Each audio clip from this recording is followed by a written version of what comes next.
my headset on, and I'm usually talking through what I'm thinking about, but this game I didn't have my headset on, so it's kind of mute, Yeah. but should be okay. Okay. Okay, so why do you want to go over this? What are you looking to get at Um, us? Mostly mid game because I feel like I have an idea of what an ideal state looks like, Mhm. and I'm typically calming that stuff in comp as well. However, in solo queue, when things are not ideal state, I feel like I struggle to adapt to Mhm. know what I need to do. Um, so I think primarily that if you see anything else, then by all Mhm. means. Mhm. So if you feel like it's worth it to go through the laning phase, Mhm. or just skip right to mid game, I think either are fine. But I think the bulk of it, I just want to get better at like mid game decision making. Okay. I'll start with lane phase just because, like, solo queue mid game as ADC, you don't have like that much control over what happens. Yeah, We'll look at it for sure, but I definitely want to start with lane phase sure. because I feel like uh, mid game is like the part of mid game that's in your control is how big of a lead you have going into mid game. You know what I mean? Yeah, That's yeah. like that's just how it works. What's the matchup here? Yunara Braum versus something. I think Bard. I think Ziggs Bard. Okay.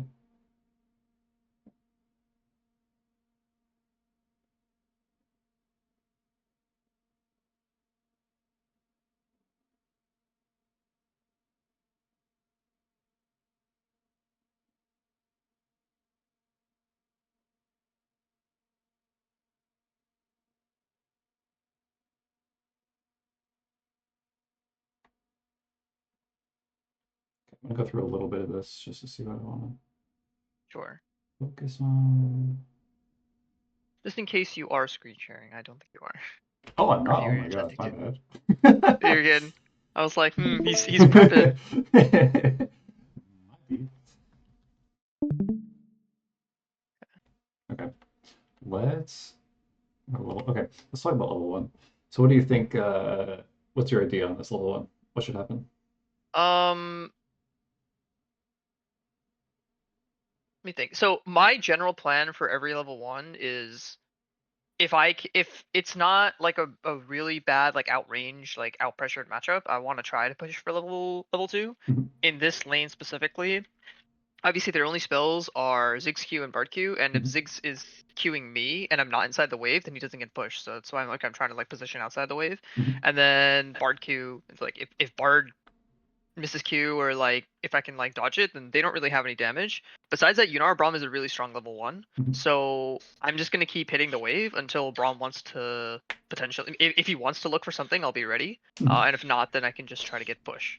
Okay. Um I know the risk is that if we're a bot lane that doesn't get push and we hit the wave, then if their bot lane's really good, then they realize that we're hitting the wave, and then it takes even longer for the wave to crash into our turret. So we stand to lose a lot.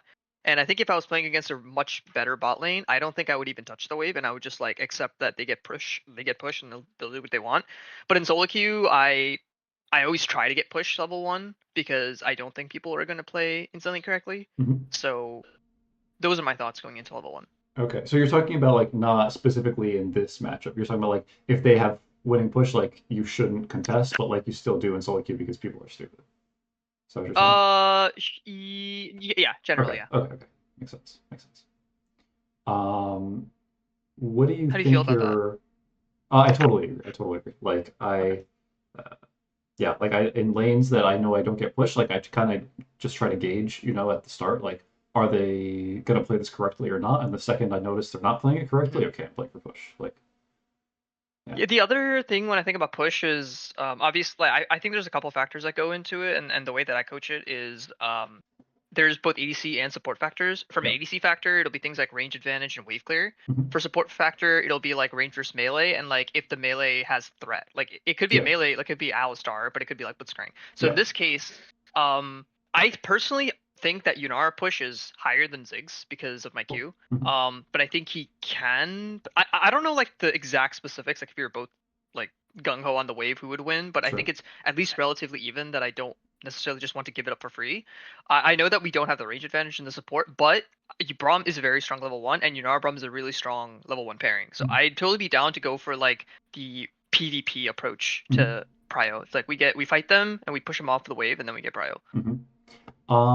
When you're playing against APCs in general, like in this lane specifically, or against Ziggs or other APCs, like to you, what do you think is like ideal level 1 in terms of how you play in wave management? I think so. Typically, APCs they have like one powerful ability, but then after that ability is on cooldown, they're kind of just a cannon minion. Mhm. Not even that. So my primary objective when I play against APCs is mark their key threat, like dodge their abilities, mark the key threatening abilities, and then that's usually my time to like fight and all in. Mhm. Mhm. Uh, so in this case, like I'm watching for the Ziggs Q, I'm watching for the Bard Q, and then if that stuff is down, I'm even if I'm not able to like fight them directly, like say they're in the wave or they're on the other pocket, at least now I'm able to like hit the wave for free, and maybe I can posture in a way that kind of like makes them concede space. Mhm. Okay. Here's my take on playing ADC versus APC. Um, Level 1, so first wave, deny, uh, look for all in, try Mhm. to deny XP. Any kind of all in, right? You guys automatically win. You're a ADC with lethal tempo. Like it's not uh, contestable. Yeah. And then second and third wave, I'll say all three first waves. Let's say first two waves, push as slow as possible. Crash. Third. In addition, you can consider Hmm. full wave level 1 against the champs. Hmm. Um, because what I will say in this lane, so you can try to pull this wave, like Ziggs may throw Q at you, whatever. But even if you're not pulling the lane, if you're sitting here with Braum, these guys lose their flashes. These guys are not a lot Okay. of XP in my opinion in this lane. Your level 1 is so much better than theirs. I think they should lose. We should lose XP. Okay. Whether you kite them, force them to kite up, force them to kite back, whatever. You are sitting here with Braum, blast hitting whenever minion's about to die. Uh, I don't think it's remotely playable for them. I mean, obviously you see here, So like, yeah, go ahead. so I 100% agree, and this is something I would definitely tend to do in comp. Mhm. Um, the question that I have is like if he rewind a little bit, um, I want to like maybe go through like the specifics and the timing, Mhm. because so the first thing you're saying is that I don't hit this first minion and I Mhm. just wait in the bush outside of fog so they don't know where we are. Is that correct? Is that what you're Um, intending? I would I would threaten to what was it, pull the wave here. Like I think just like sitting in this bush is not great because like you can both get hit by Ziggs Q Bard Q. But I think like Okay. sitting here and like pulling the wave, like letting this aggro you and then going into the bush afterwards Mm-hmm. is fine. Uh, I think that's the ideal thing to do. The other thing is you can like loop around, like in that one game we watched yesterday. But like this is also Mm-hmm. fine where you pull the wave into here, and if they try to contest you at all, you just walk at them. Okay, so then I guess when it comes to the timing of the engage, are we waiting for the casters to settle on the wave, or are we just gonna like gung ho through the wave to get to them and then take aggro? Um, in this lane, you can low key go gung ho if Braum does it well. That's fair. But otherwise, like this is like to me, this is like not a universe that should ever exist. What's happening right now? Ziggs Okay, should I never see what be you in mean. auto range of the melee minions ever. Okay. And then the stipulation is if we are going past the wave and we're zoning them, Mhm. at least also we are making sure to not get hit by the Bard Q and Ziggs Q, or like we're spacing them. And if they decide to walk up and take space, then Yeah, yeah, right. um You play the edge, right, and then like you play around their cooldowns. but your goal is to like deny Gotcha. XP. Okay. Yeah. And this would be specifically for a lane that we win level 1 and we could take the all in, right? We Yes. Yeah. Okay. I mean, specifically against mages, right? Because like even in, let's say, I don't know, you're playing against, I think of like a weak level one bot lane, like Twitch Aphelios Lulu. Thresh. No. Yeah, Sure. Twitch is okay level one, but like Aphelios X, whatever, right? Like Yeah. you can play aggressively level one, but at the same time, like they're not completely turbo useless. Like you can't just do Mhm. whatever you want. But against mages, like so the biggest weaknesses of mages are weaknesses. Okay. Weak early wave clear. Weak CSing on the tower. This is early game. Uh, Useless level one. So your goal is to like stack three waves so that it's like A, it's hard for them to CS. Well, one, you deny XP level one. Two, it's hard for them to CS under tower, and then you can get a cheater color recall. This Okay. is like ideal situation versus mage bot. Mhm. Would you look for the same type of all in if you didn't have a really strong level 1 support? Probably. If you have like Alistar, you know, who like literally can't do anything, it's a little different. Yeah. I would still be like posturing as much as possible, but you can't Okay. posture quite as much. But I think if you have a range support, 1,000,000% yes. Um, yeah, if you have like Alistar Leona, okay, like it's a little bit different. But like I would still be taking control of this bush. Okay. Okay. Because I I will think say it's a mega troll for them to ward this bush in this lane. Like completely yeah, yeah. it's useless. Yeah, if this was comp, what I tell my support is if we win the level 1, I don't even want to ward this bush. I just want to walk into this bush, and if Yep. they're there, then we win. And then my support, if we win that level 1, my support also goes red trinket. Mhm. And then I stay yellow for like either third bush or like try. Well, what's a little weird to me though is you say that, but then this happened. You know, where like Braum, I don't know if you're AFK or what, but like Braum is going here. I think you need to be going here with him. Yeah, I think I think I definitely play way more reserved in solo queue. Hmm. In situations like this where I know I shouldn't. I think that's probably something that I need to do is just like kind of a, you know, it's like I need to gauge my own supports and Hmm. like if they're good or if they're like looking to put pressure, then I need to put pressure with them. I Hmm. think it takes me some time to adjust. Yeah. And then same thing against mage supports. I think I have this narrative that they're really oppressive and strong. Mm. But I guess they kind of need levels and like chapter to be Yeah, online. So like this is their weakest point, and I have to exactly. But yeah, push them. Okay. you have to leverage this advantage because otherwise, like you said, once they get chapter, you can't do anything anymore. It's just like Yeah. you know. So Yeah. you have to leverage as hard as you can Okay. while you can. That makes sense. That makes sense. This reason alone, the level one is, I believe, is the reason why you see mages bought very rarely in pro play. Because this level one weakness leads to three stacked waves, leads to your jungle camps being gone on your bot side. I see. Okay. That makes sense. Obviously, in solo queue, that doesn't happen consistently at all, but uh, right, they're allowed to get chapter very easily. Yeah. But like, yeah, I even think like, yeah, with Brawl, I think flashing on Bart here is very reasonable. I mean, he burns his flasher actually. Well, he's dead. If you flash here, he's 100% dead.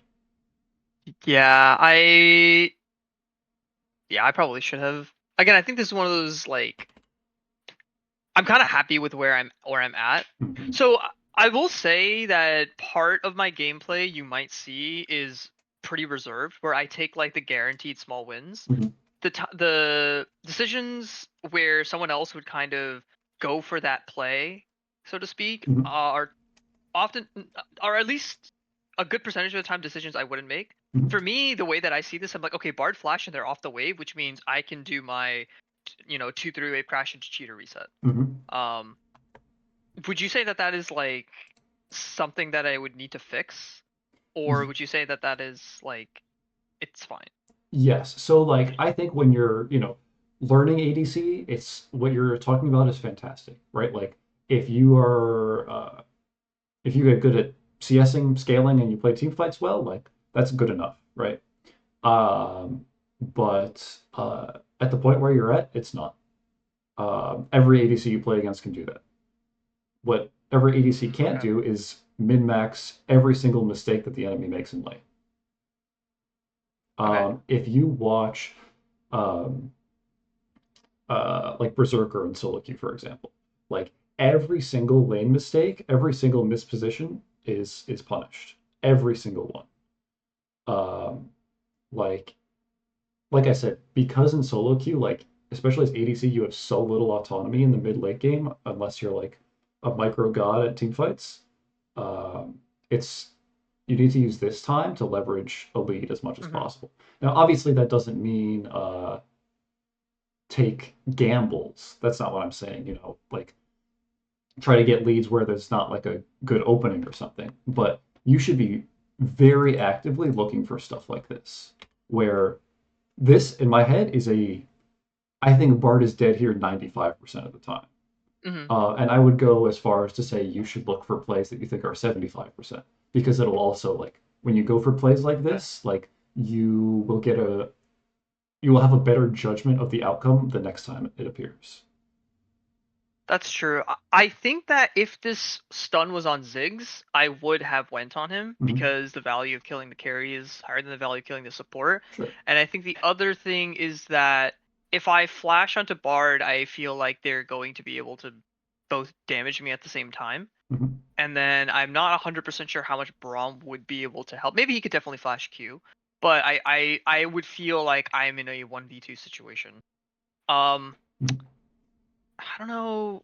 That's how I feel, but I Mhm. would definitely be interested in your insight on how I can correct that. Um, you should, like I said, APCs are like completely. The thing is, you have lethal tempo. Ziggs does not have a rune. Bard has used his Q and his passive auto. That's Hmm. all of their damage is Ziggs Q, and he has no rune. Bard has electrocute, but he doesn't have passive auto or Q. And you have barrier and potion. Um, Okay. and like you flashing on here will enable. I don't even think Braum has to flash. He just walks up, autos, hits him with Hmm. it, next Q up. Um, I mean, there is no way these champs have enough damage to kill you. There is Would no universe. would you say that the would you do the same thing on a champion that didn't have a stack and keystone? Like imagine I was playing like Lucian with PTA or like Fleet Footwork or DFT Smolder or something. Would you You still have take this all in? to gauge that. I mean, in this particular lane, like Lucian PTA, a million percent yes. Like Okay. Smolder, I don't know exactly. I don't like with Death Fire Touch. Okay. I don't know exactly what its level one damage looks like. Um, this is something that you have to gauge from doing this. Like you take situations Okay. that you think you win.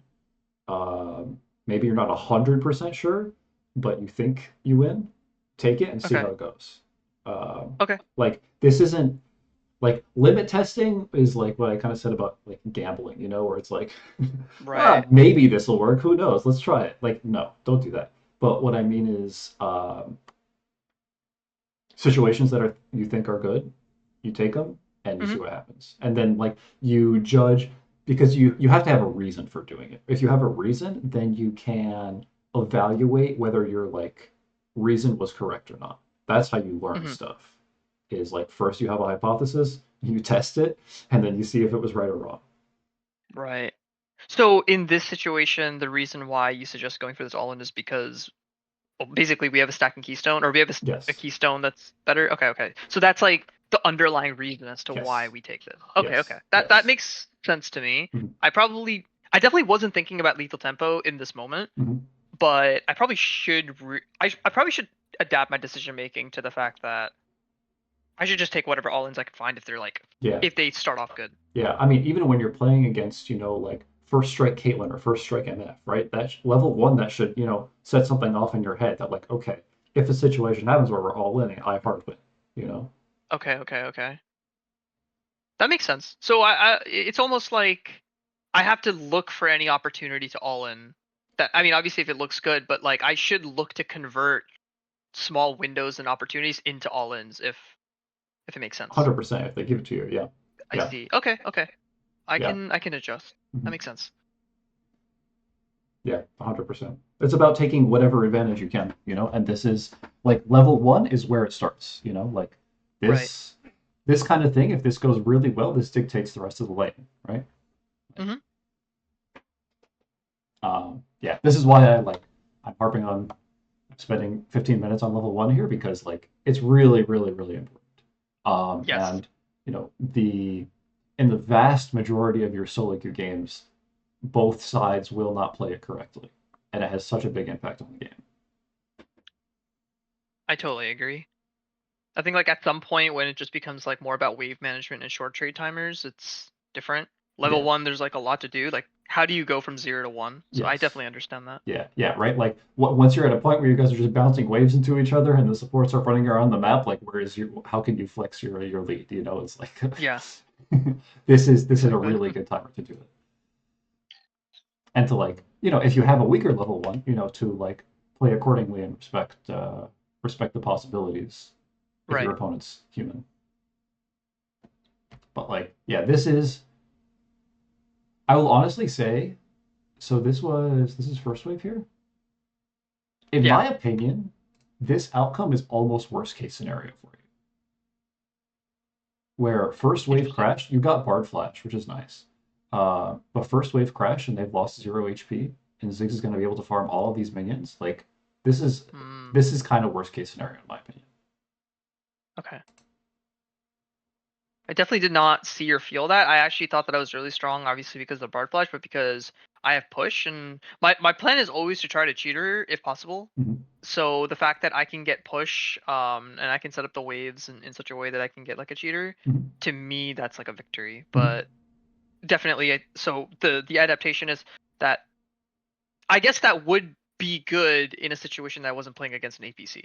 Yeah, But yeah, because I'm playing against an APC, the all-in is more important. yes, yeah. Okay. Like I said, like what happens in a perfect world is you guys zone Ziggs from XP. He respects. Maybe he tries to throw Q to get those melees. Maybe you guys harass him as he does that. And you crash three Mm-hmm. waves. You recall, get a call. Ziggs misses some minions under tower. That's like I Mm-hmm. think like textbook what should happen if both Okay. sides are playing correctly.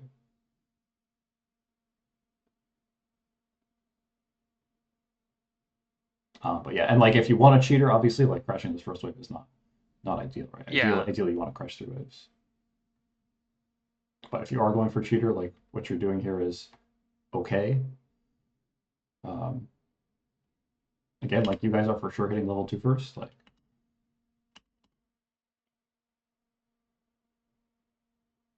I mean, yeah.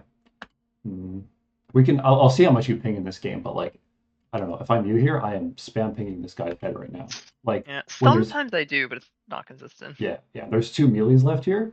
Like Braum should already be like where Ziggs is right now. Yeah. Like, I was thinking that too. yeah.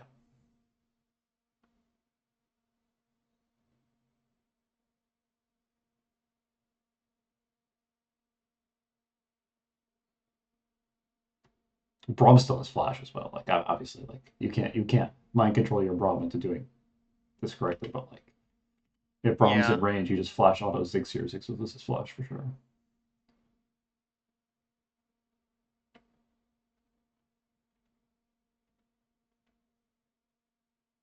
I pinged there.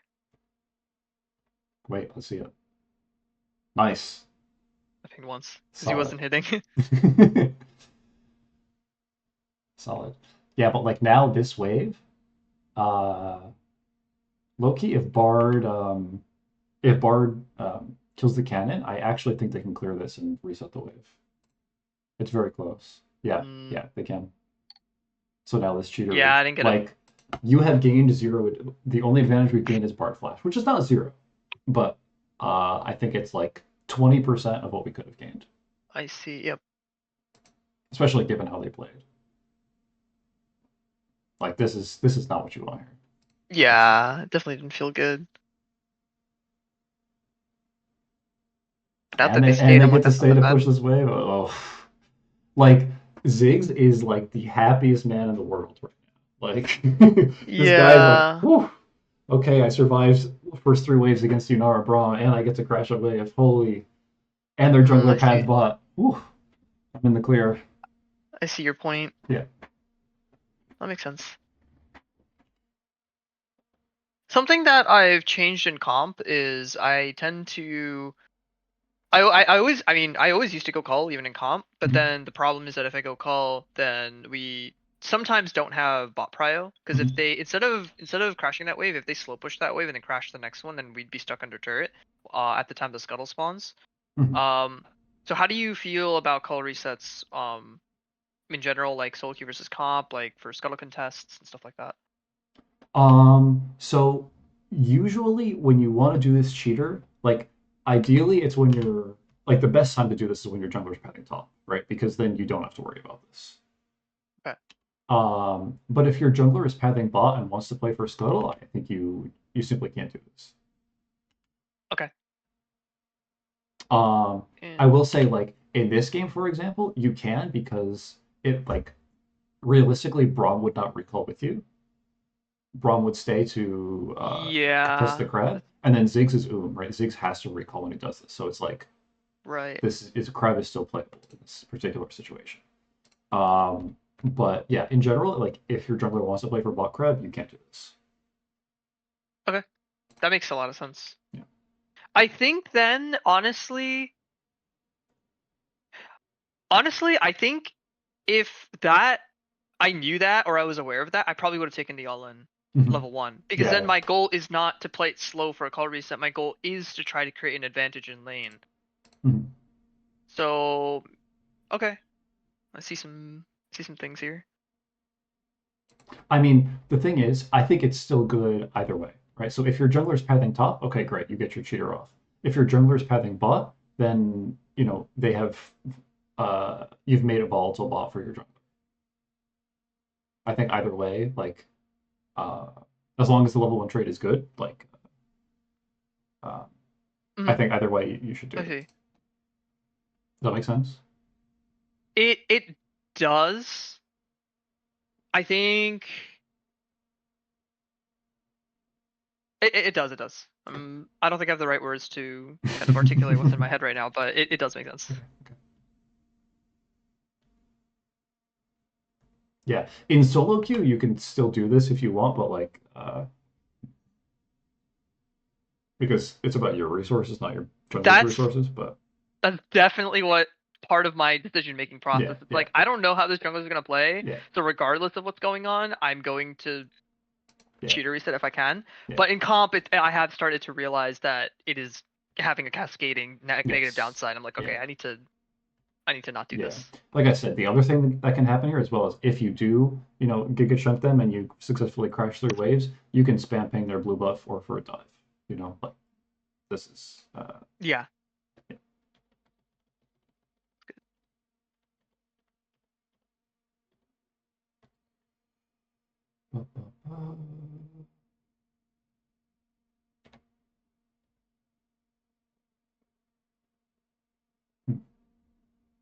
You seem a little torn on whether you're holding this or shutting this.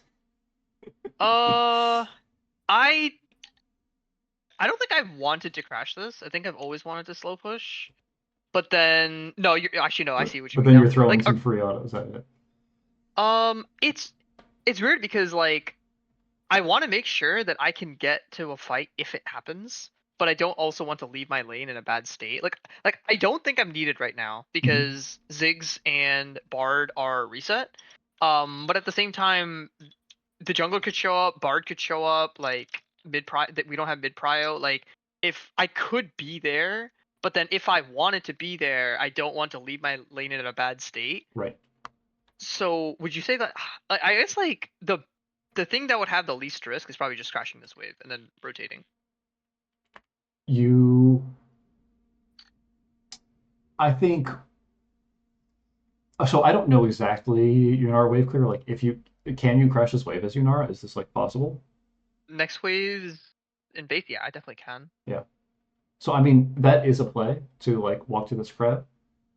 You can also ping. I think Braum probably has to walk here. I mean, you can Yeah, ping him to help you, but like he probably won't. Um, but the thing is with you guys not having mid push, it's very. I think it's probably better for you to not push this wave. Okay. Because realistically, if their jungler pads bot and Bard is here, this crab is unplayable. Ziggs can even open here, you know? Um, Yeah, that's what I was like. Maybe if I could get there, then it becomes playable. yeah, Because it does feel wrong for Ziggs to open. Like my thought process. Oh, jungle stop. My thought process yeah. is I want to slow push whatever I can Mhm. unless there's a reason to not Yeah, slow push. And yeah, in this case, there is a semi-valid reason to not yeah, slow push. yeah. But I feel like I don't have enough information to know what the right decision is. So like for example, if we saw if we had a Raptors ward and I knew that Graves was pathing down, I probably would crash this wave because I'm Mhm. like I want to be here for the scuttle contest. Yes, But because I don't know what's going on, it's yeah, like technically Ziggs isn't there, yeah, and technically I can rotate first. But it seems too. It doesn't seem like a guaranteed play that I don't know what to do yeah, to put myself in a good spot no matter what happens. yeah. I mean, I probably think, like I said, like if their jungler pad down, I don't think you guys can play this crab anyways because of mid state. Um, Hmm. but you know, it is solo queue. Like maybe something good happens for you. That like if your champ can crash this, I think it's fine to crash this. Hmm. If you want to play selfishly and not crash this and deny Ziggs and minions, that's also a play. I think either one is Hmm. fine, but you really have to pick one. You Yeah, can't do both. absolutely. You're doing both here, which is not an answer.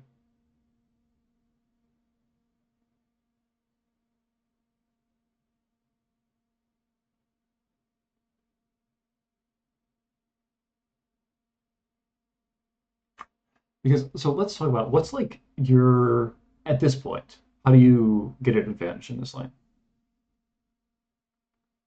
Um, I believe in the game I was not looking to create an advantage in the 1v1. Uh, it's not that I don't know how. I think in the game I wasn't thinking about it. I was thinking that I would still want to play with my Braum when he's here. Mhm. I would probably want to play slower so that I can farm and maybe just create like okay, so the way that I typically like to play League is I value tempo resets very highly. So I value like wave states, like manipulating the wave in such a way that I can take a reset without losing any resources. Um, so I gravitate towards a very low risk playstyle.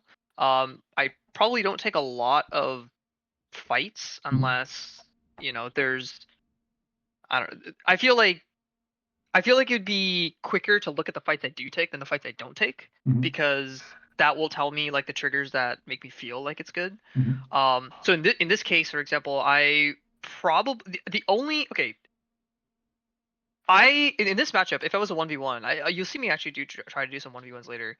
I want to dodge Ziggs Q just in general, and then Ziggs E it's kind of there, but it's not like insane to me. I can maybe like Mhm. walk away. The big thing is Ziggs W. So if I can dodge Ziggs Q, I can force a trade on Ziggs to burn his W, and then maybe I can look for an all in on like the second like rotation of my abilities. Mhm. I don't think I wouldn't feel like I'd want to do that right now because I value like getting like a good resets, getting good item advantage, and waiting Mhm. for things that feel a little bit more guaranteed to Mhm. actually look for trades. Mhm. Um, is that the kind of answer you're looking for, or What do you think about in terms of wave management? um, What's optimal for you I I always okay. in this specific matchup? Like at this point when you guys are both level 3. Um, so when he blows up this wave, that I know the next wave is neutral. I know Ziggs wants to try to shove the wave or poke me. Mhm. So as long as I don't allow him to get free damage on me, then I at least have the ability to like I think Yunara is a champion where I'm pretty decent at like doing what I want with the wave. Like I can like pull the wave or I can push the wave. Mhm. So if he's pushing the wave, then I can set up a freeze. If he's not doing anything to the wave and he's like conceding or like he's farming with Q, then my intention would be to slow push the wave into him and then to try to zone him off of a bigger slow push and then crash and reset. Mhm. So in this specific situation right now, what do you want to do with this wave? I don't want to hit the wave. I want to let the wave come into me. All right. This is what I'm thinking. I want right now. I don't know what to do in game. Uh, right now I'm thinking I want to let the wave come into me. Because it's also if you have like a longer lane, we can run him down, and then we use that advantage to eventually get a better reset. Yeah, I think Maybe that's too naive, but that's no, I think that's reasonable. I think so. There's good matchup like this, and you have melee support. So first off, right, your jungler's path opposite direction, so like Graves is gonna be bot soon. So like letting the wave come into you is good for that reason. But the other reason is yeah, when you have melee support, like if you are shoving waves into this guy, it's to go move into their jungle or something or dive him, right? Otherwise, freezing is very good before he gets chapter. Obviously, once he gets chapter, you can't freeze against him. But before that point, I would definitely look to. I think what you're saying is good. Like uh, you basically want to try to freeze and hold against him as much as possible because like Braum threat, if Braum lands one spell on him, this guy is going to lose half his HP. If he's up here. Let's see what happens.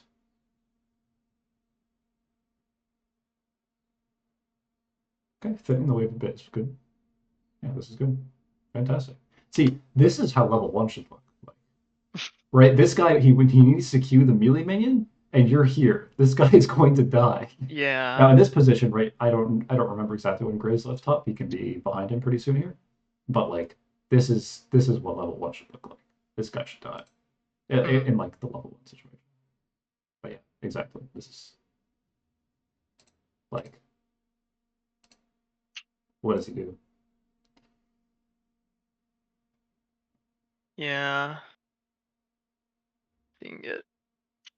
Now he's also because he used one rotation of his abilities. Yes. Yep. Interesting. But yeah, Okay. this is great. This is really great. This is how the wave should look. This is more how it should look. I think because of the range advantage and the poke advantage, I was like, we might not win level 1, or like it's harder to win level 1. Sure. So that's probably what I was thinking. Mhm. But I mean, I think it's yeah. I mean, on paper it's even easier when I have Bromstone and Ziggs doesn't have W. Yes. But and if Braum has heal as well, which is like I don't know if he does, but like then it's completely unplayable. Braum just presses heal autos like good luck to them.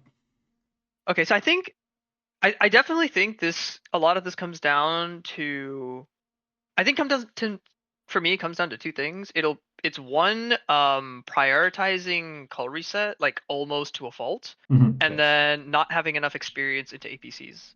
I think I would have definitely made a like way different decisions if I didn't prioritize the things I prioritized.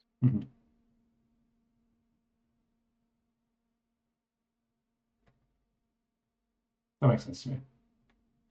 You think it's like a bit unideal that you end up bouncing this like here? This is really, really nice. I don't remember exactly what happens here. The wave is actually slowly pushing out. Bummer.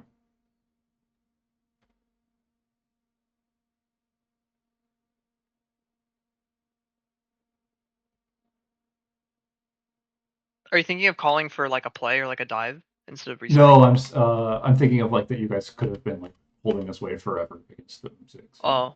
But it just won't work out for you. I will say it's a little crazy that he's allowed to walk up and try to auto this minion, but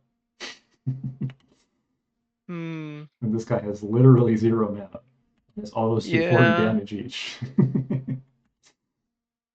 And you have all your spells up. So like when he walks up for that auto, yeah, he would be inside the wave, and Braum would have to hit the Q, and like Bard could hit me. Would you still say that I should look for something here? I think as long as you don't get Bard stunned on the wall here, this is always like if you're here, you press E, you walk at him, even if Braum is like I see 50 IQ, I think it's a good trade for you. Okay, so I think this is like a Yunara thing where I kind of look at hitting my W as a prerequisite for a trade. Because I don't think the W would ever connect onto Ziggs through the minions. Right. So, but if I don't look at W as being necessary and I don't look at Braum as being necessary, I definitely could go for like a quick like auto Q, auto chunk on Ziggs. Yes. Okay. Yeah. It's like I think something interesting is right, we're 4 minutes into the game, you're playing Yunara Braum, very, very strong, like hard winning lane. You have not used a single potion, a single biscuit, or your barrier. That is major red flag to me. Yeah. Major red flag. Interesting. Okay. Like you're about to have recalled twice without using your barrier or a potion. I don't think I've ever considered that a mistake, actually. I I mean, mean, like, I have if you defensive have resources, if but you have a winning early bot lane, it's a huge mistake. Unless they're mm, conceding XP and minions and stuff. Okay, great. Yeah, fine. But he's not. He's getting everything. mm, okay, I see what you mean. Yeah, Yeah, I think where I can see my how in your mindset like this feels like a good situation. Um, yeah, like like a 10 I CS per minute, I have a Yep, good reset, I have call. yep. Yeah, like in a vacuum, just looking at your conditions, you're like, oh, this is nice. And you know what? I would agree with you if you were playing against Draven Pike. I would totally agree with you. mm, But you are not. okay, okay. Yeah, you'll see my. You see, like I play very reserved. I play very like Mhm. low risk. Yeah. Uh, Which is good in some games, but what you need to do is like think about uh you know your early lane, like do you guys have an advantage or not? If you don't have an advantage, then great, like play that low risk side. Like I said, if you're playing against Dragon Pike, yes, play with low risk 100%. um, okay, but if you have an innate advantage in the early game, you need to flex it, because that makes sense. otherwise I'm sure we'll see in 3 minutes from now when Ziggs his chapter, you'll be like, oh, I can't really I Yeah. can't really do anything.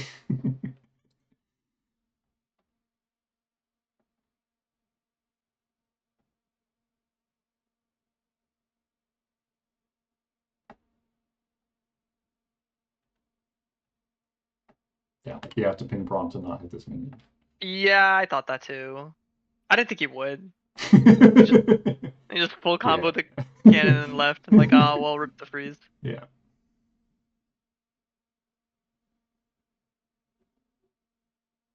But yeah, like this idea Braum has here, like this should have started 5 minutes ago, you know?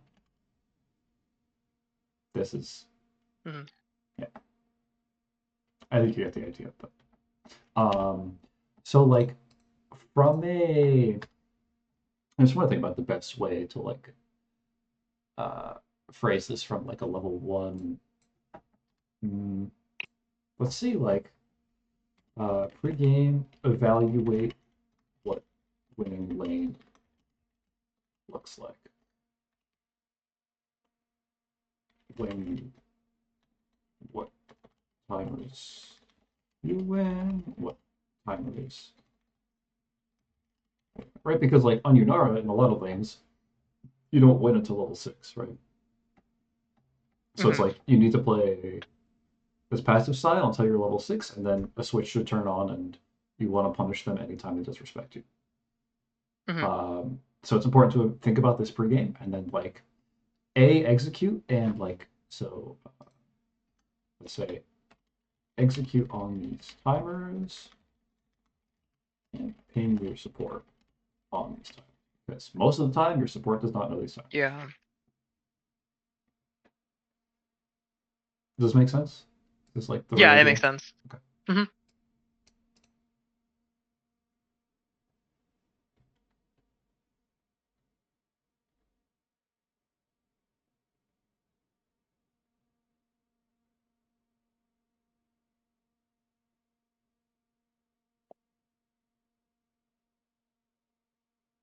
I mean, look at this. Like,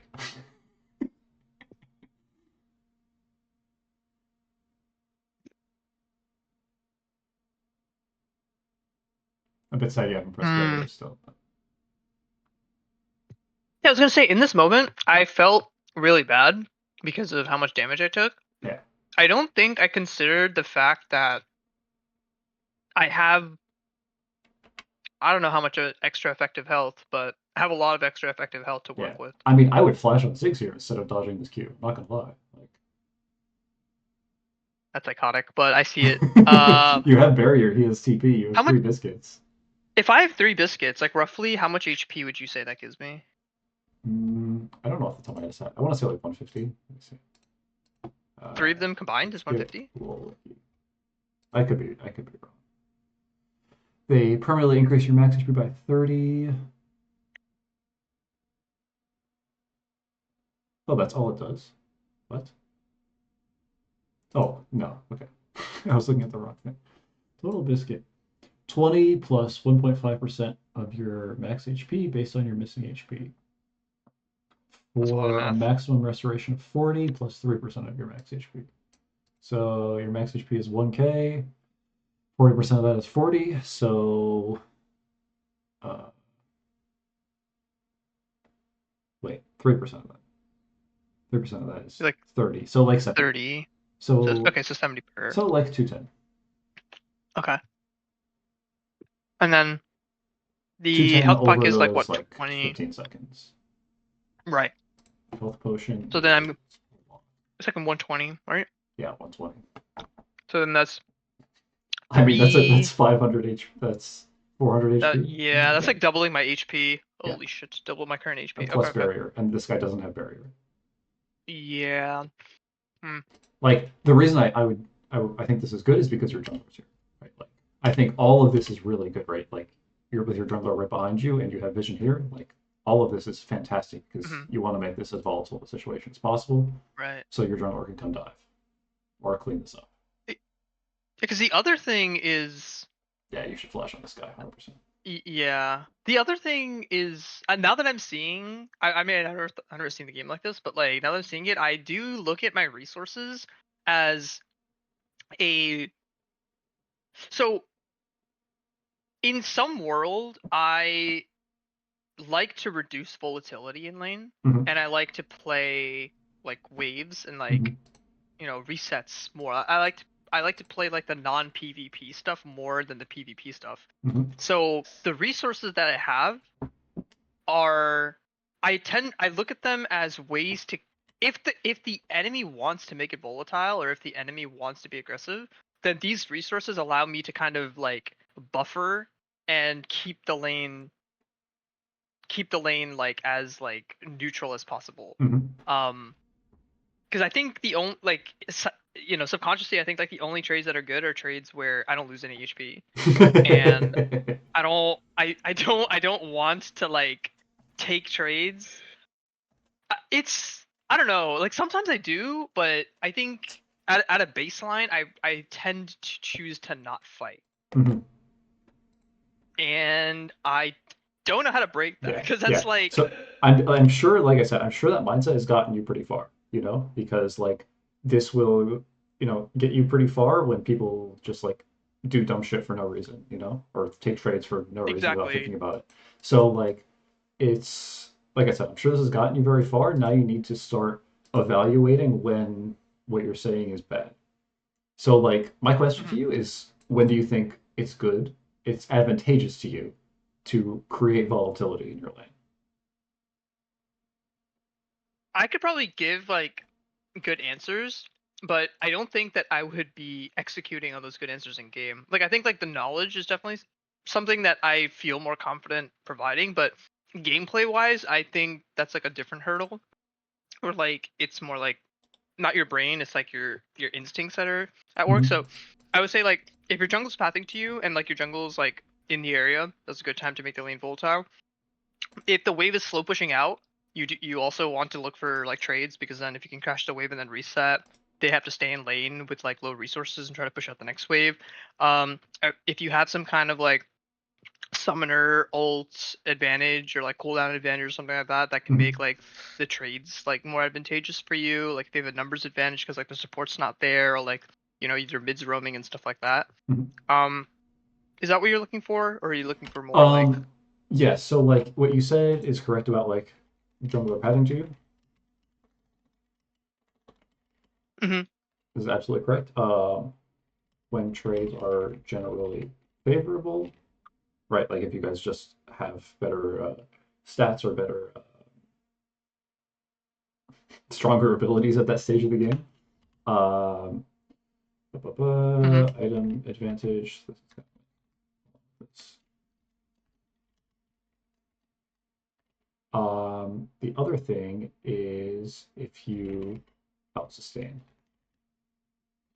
Sustain.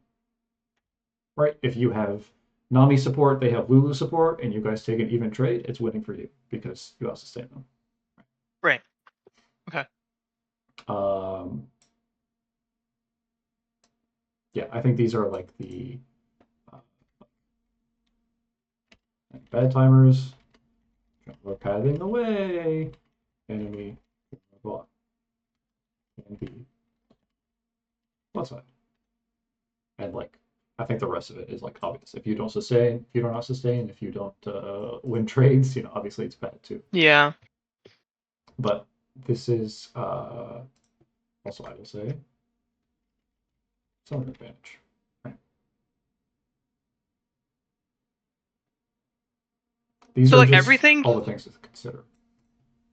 Yep. Right. Um. Everything here that's mentioned is something that I at least understand from a bird's eye view. Yeah. Do you have like in game?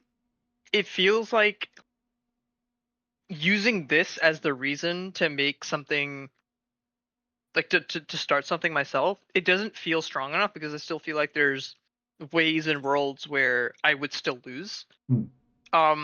Do you have any like I don't know tips to like maybe like put more trust into like these things and like or like a way to kind of like break out of that habit of like I need to like I should be looking for more aggressive trades on these timers. I I feel think like you need to psychologically I be just less afraid to lose and less afraid to make mistakes. Like putting yourself in these positions where it's like theoretically good for you and you have to execute is really good for improvement. Uh, I don't know if you feel like that's a thing where it's like uh, you're just afraid of ever losing HP or ever losing a trade or a situation. But you need to put yourself in these situations so that you can execute on them better in the future. I, I think it's there's times where I just take fights and trades that I think are winning. Yeah. Um I so I wouldn't say that I'm never looking to be aggressive, but I think the windows are currently too narrow. Like I need like a lot more things to go right or feel right for me to want to take a fight. Mhm. I feel like right now I like this at this stage in the game, I would probably only want to take fights that are like guaranteed. Yeah. Um and then but then at some points like in the chaos solo queue people kind of like do random stuff and I'm like I'm forced to fight.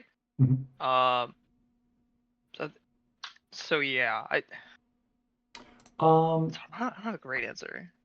let me. Okay. I have pulled up here because from what I've watched, this guy is a really good example of this. I have a Berserker solo queue pulled up, and I want to look at the first couple of minutes of this. I just want to watch this with you. So this is playing Yunara Lulu into Ash Seraphine. Okay. How Mhm. does this lane go in your head? Level one. It should be pretty bad for Yunara Lulu Mhm. because Ash outranges and or Yunara needs to be able to hit the wave to stack her Q to get anything. So honestly, I might be going W here, but Seraphine outranges, outpokes, and outsustains, and like I think they can like work off each other pretty well Mhm. nearly. I tend to agree. Now let's see what happens here. So Lulu does some dumb shit, right? Yeah.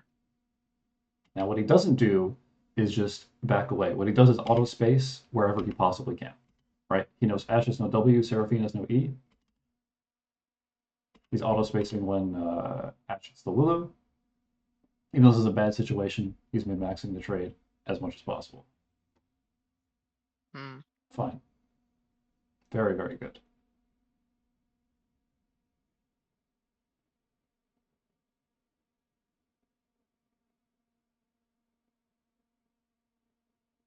Ash no W. Okay. Is this in your head what should be happening in Ash Seraphine? Like this is I think kind of the opposite of what you were saying. Is like Mm. where you start W and you sit back here and pray for XP. Mm, I if they were focusing the Lulu, Mhm. I think I would play fairly similarly. I think Okay. it's because they're putting resources into trading on Lulu that I would feel like I can walk up, because it's also not like Ash is walking up to auto attack the Yunara. Yeah. It's like they're going for Lulu. Um so I mean yeah, that's what I would say. I think it's Mhm. because they would be going for.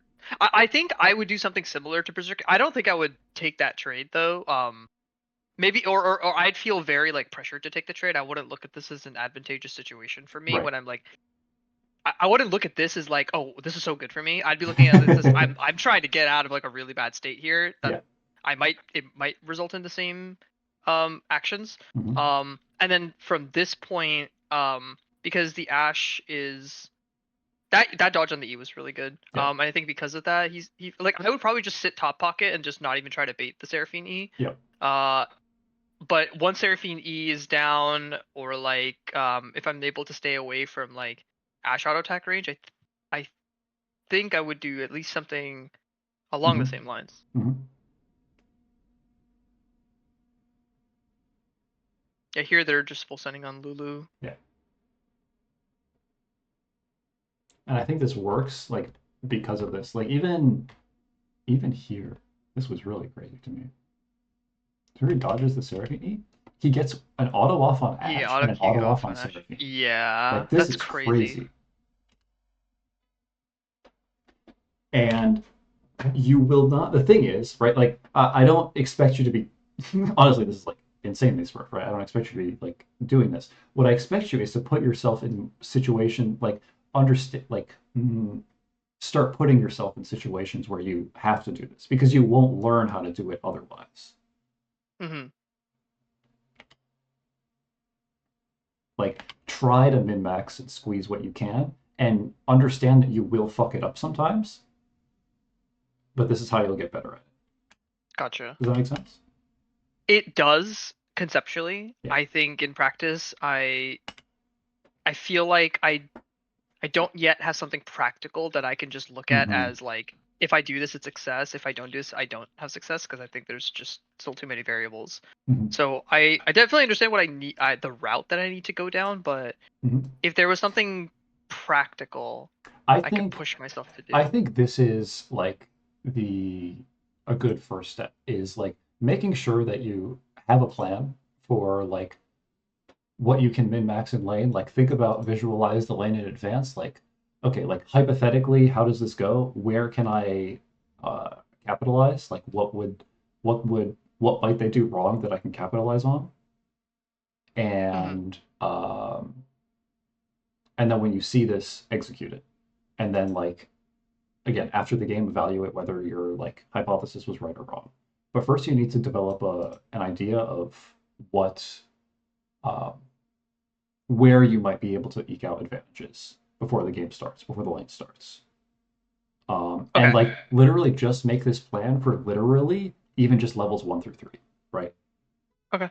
And like I think doing this will be a good first step because like first you have to think about where actually these advantages might come from. You, Mm, I think this will be a good first step to like starting to break out of this like I just want to farm and get my recalls. yeah, because that's my current plan. My current Mm-hmm. 3 wave plan is to get a reset. Mm-hmm. Mm-hmm. Like a cheater reset. Yeah. Like I said, some games that'll Okay. be correct, but other games it's not. Like I said, Right. in this game it's definitely not. Right. Whenever you see APC on the enemy screen, I want you to, and you have like a functional support level 1, like I want you to try to do Yeah. this to Okay. zone and Okay. whatnot. And I promise you, like in the first 3 or 4 times you do this, you will mess it up sometimes. But that's the only way Yeah. to learn how Okay. to do it. Okay. That is totally understandable. Um, did this make sense? Do you have questions about this?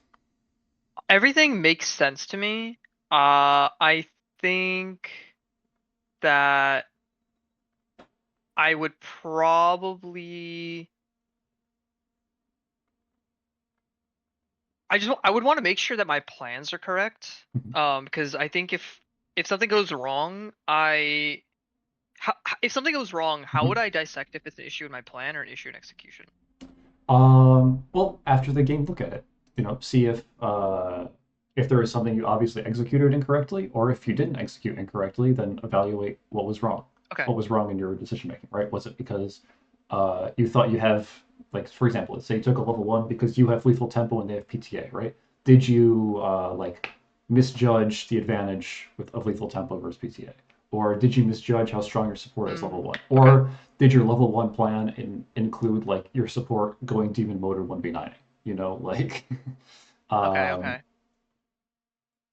yeah, after the game, try to evaluate uh, what the reason was. Yeah, and like sometimes you'll Okay. see a mixed execution. And if you have a question, like if you don't understand what was wrong about either your evaluation or whether you did it wrong, you're welcome to send it to me. Uh, Okay. yeah, Okay. That sounds good. I will try that. We'll see how it good, goes. good. Yeah, because this is, yeah, well, like I said, like I'm sure you got to this point by doing this, like this, like, playing safe, Hmm. getting 9 CS a minute, like absolutely you can have masters doing this, no question. Yeah. I promise you, you cannot challenge her doing this on these types of champs. You can't. Okay. Okay. That yeah, I mean that's kind of what I'm looking for. It's like the next step is to hit GM. So like Hmm. what is kind of lacking? I mean, yeah, this laning phase definitely I'm seeing in kind of a new light. I knew that I've always played with a specific playstyle, but never looked at that playstyle as a quote unquote mistake. I always looked at it Hmm. as an opportunity area, Hmm. but at least I still feel like it's like it's like the evil I know, you know? It's like I know that I am not like super aggressive in lane. Hmm. The evil that I don't know is like mid game. Like that's where I completely feel like I don't even know what I'm doing wrong. Like Hmm. here I know what I'm doing wrong. It's just there's like a whole different skill Yeah. that I need to address it. But mid game I just kind of don't know what I'm doing wrong at all because like I kind of know what I want from an ideal state, but you're never in an ideal state in solo queue. Hmm. So it's just like okay, what do I do in all these random? How do I like find patterns and how do I decide what like what's valuable? Um, I mean, the thing is, in mid game as ADC, it's like much more straightforward than this, right? It's like play mid waves when you can, don't play mid waves when you can't. Move with your team after mid wave if they're moving, or hit plates if you can, and like make sure you're getting good recalls for objectives, like and play team fights well. yeah. That's pretty much it. Obviously, there's stuff to min max, but like I said, it's you have much less autonomy over how you get advantages there. Then it's Outside of possible. like how you micro team fights and your target selection, Yeah, stuff like that that. so to that point then maybe what I find an issue with is because I look at League not through the lens of a fighting game, but I look at League through the lens of like a chess game. Yeah. Um, the idea of fighting is not super like it's not something I like gravitate towards Hmm. unless it's like a guaranteed like one fight, for example. So in the mid game, I find that I don't know like what plays are good because I don't know what fights look good and I Hmm. don't know maybe I guess it boils down to I don't know how to team fight. Like I think like I could tell you like what I should be doing and I could Hmm. tell you what all like skill cap videos and pro plays tell you to do, Sure. but actually executing on that in game I find is might be kind of difficult. Sure. Yeah, I mean, we can look at a team fight, for example.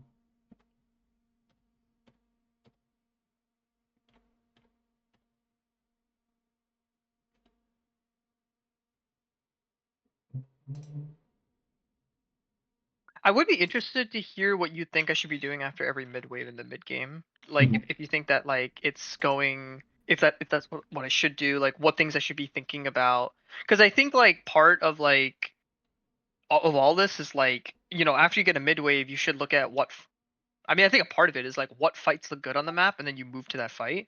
So maybe I don't have a good sense of like what fights look good, so I'm always you know, maybe not as aggressive. Hmm. Then there's also the element of fog of war and tracking people and kind of knowing where numbers advantages are, and Hmm.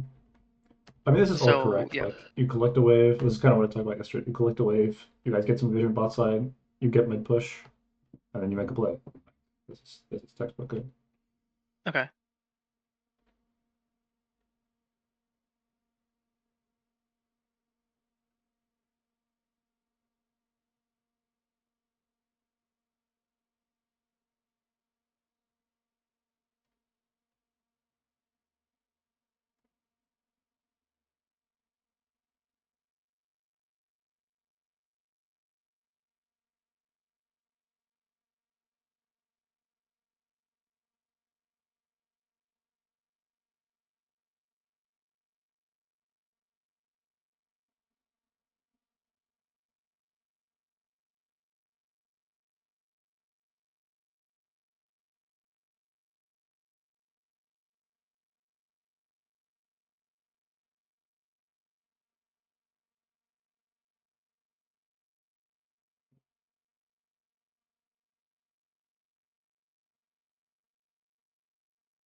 Wait, what happened to your Seraph? Oh, we got the six bombed. Hey, Yeah.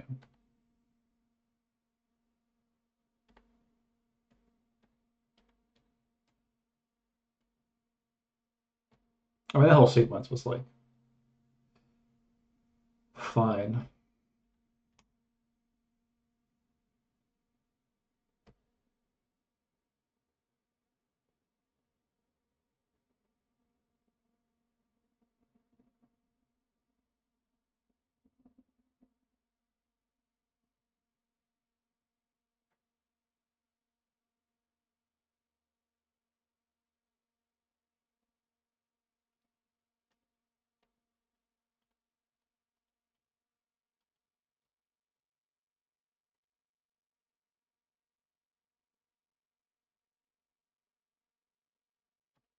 I mean, are you confused about anything that I've like skimmed through so far here?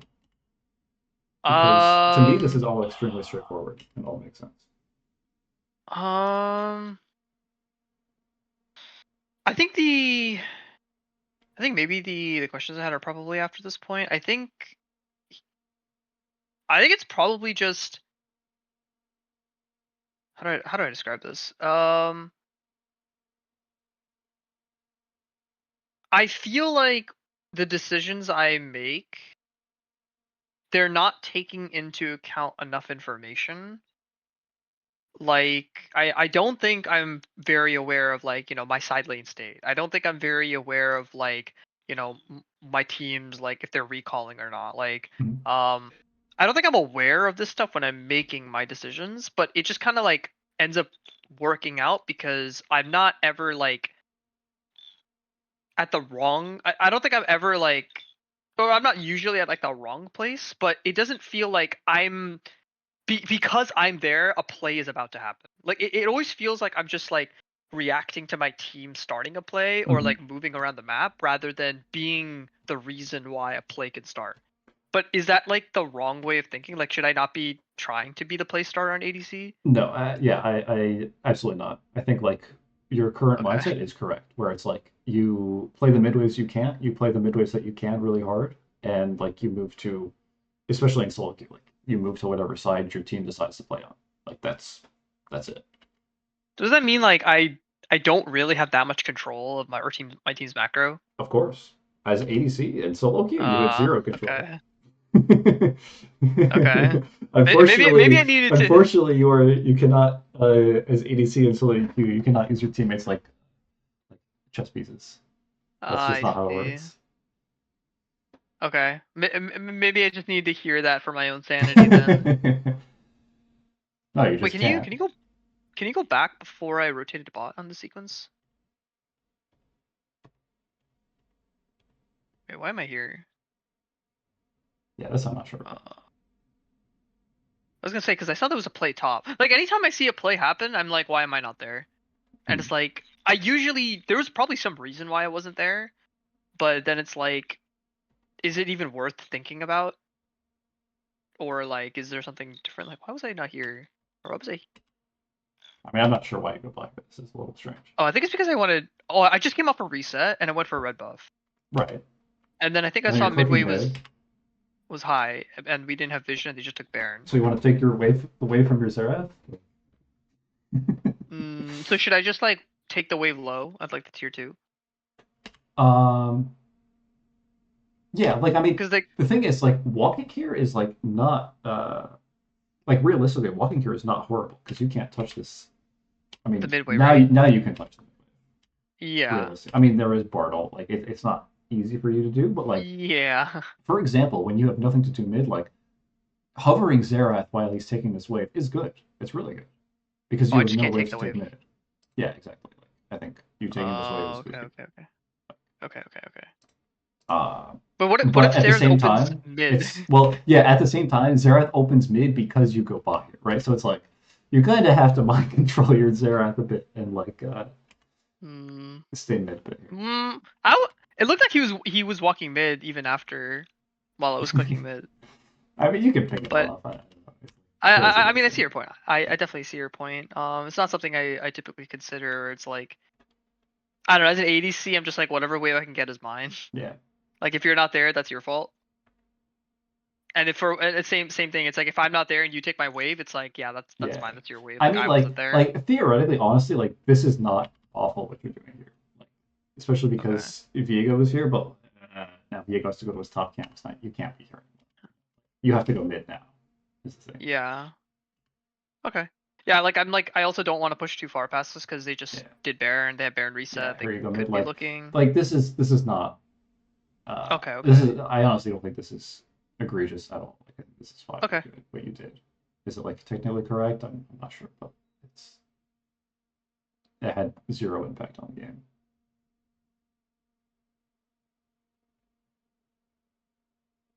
And you got bot pushed out.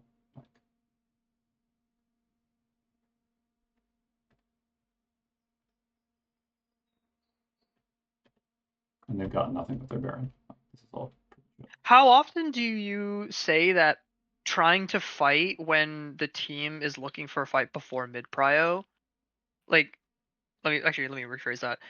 Let's say that I don't have mid prio, but my team is looking for a fight, or let's say like the enemy team, like invades our jungle or something like that. So how often would you say is correct to not go to the mid wave to go to the fight? Because if I take too long on the mid wave, the fight's over, and then we lost a bunch of players on the map. It depends on where the fight is, right? If the fight's in your jungle, like for example, if the wave is even, right? Mm-hmm. In this wave state, for like right here, right now, if the enemy jungler shows where your Viego is and your Viego's hitting Raptors or something, obviously you should not hit this wave, right? You should go to the fight. It's Okay. a matter of like an easy way to think about it is like if you draw lines between the waves, you know, like this side of the line, like if you draw a line here, for example, where the waves Mm-hmm. are meeting, this side of the line is yours, that side of the line is theirs, right? If they're on that side of the line, you can like Okay. play this Okay. wave, or like depending on how close you have to respect Bartle and stuff. But like if the Okay. fight's on the other side of the line, you should walk there. That's like a Okay. easy. Obviously, this is not like a law, but you know what I mean. Yeah. It's a good guideline. Yeah, for sure. No, that's good.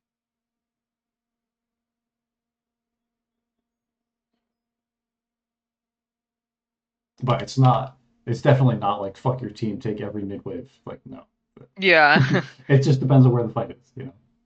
I think I've evolved as a player over time where I'm like, but in the past I'd be like, you guys need to play for me, like I need to take the mid wave, and then Yeah. then we take the fight. But I realized that not everyone sees the game the same way, so it's Yeah. like sometimes I have to just like concede and be like, Yeah. all right, Yeah. I'll And just so move to like the you, fight. that's really important.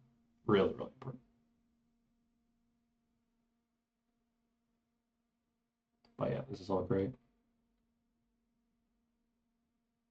But the thing is like this is all good stuff. Like there's there's micro adaptations of when you move, how you space that Fiora there, whatever.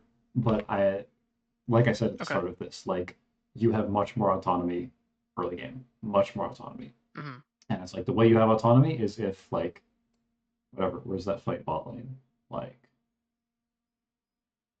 uh, yeah, like this fight, like if you in lane phase had gotten their bot tower and 2 additional kills, this fight's different. Okay. That's that's how I see it.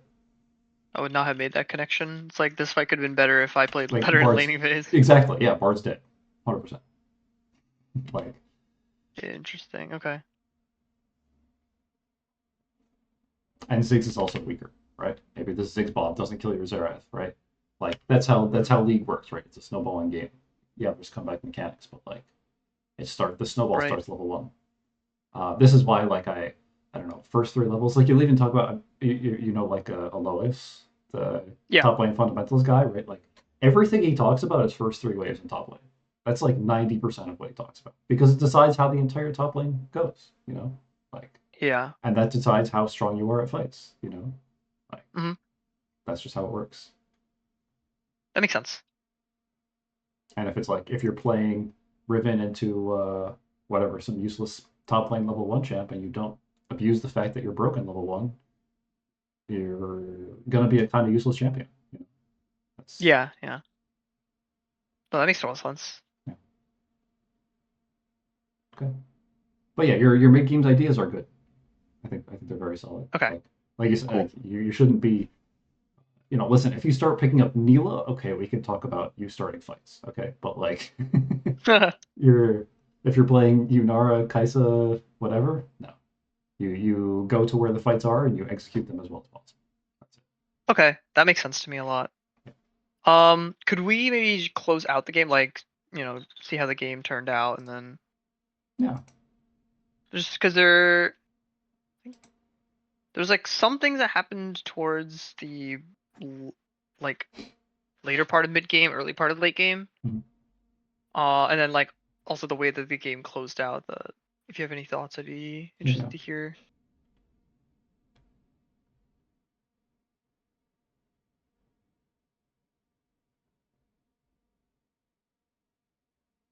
What are you buying next? Probably LDR. I don't know what I was thinking in the moment. I How know much I'm is like on map LDR? with 3K. 32. At this point, I probably was thinking maybe like get like a wave or two and then sell D-Blade. Yeah.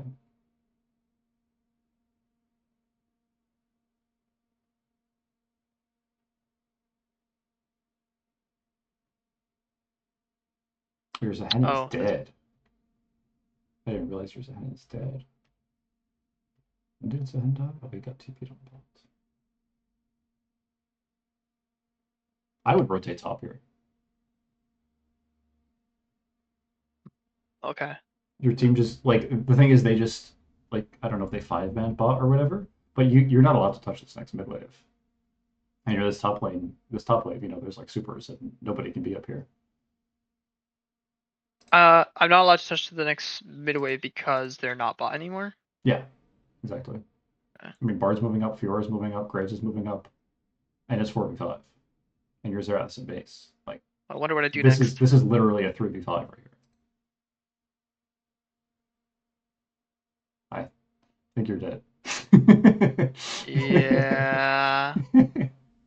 I think in my mind, I'm like, I just need one more wave and I'll reset for LDR. Yeah, that one more Uh, wave is the top wave here. yeah. Who can be top right now? Yeah, why didn't I think about top wave? We see TF, Graves, Fiora, Bard, and Ziggs. We know where every single one of their champions are. You can even play for this top tower, depending on how hard they push bot. Yeah. I wouldn't even Thinking hit these about top Raptors here. personally. I would go straight to this top wave and pressure top if you want.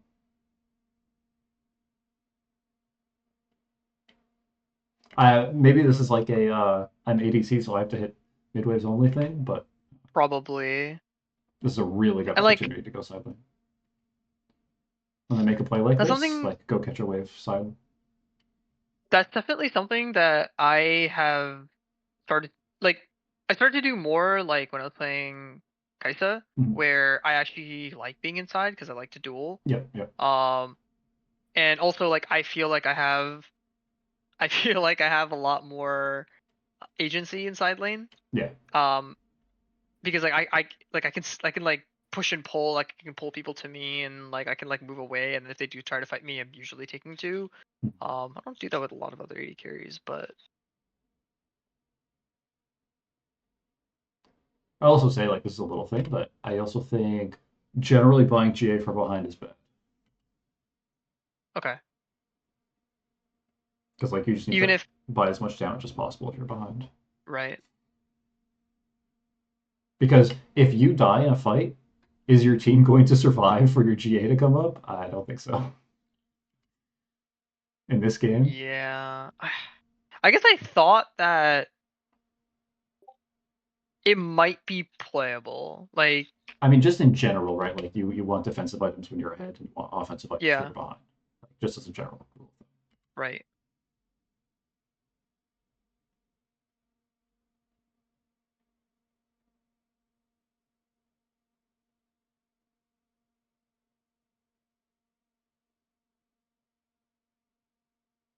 What the fuck is going on?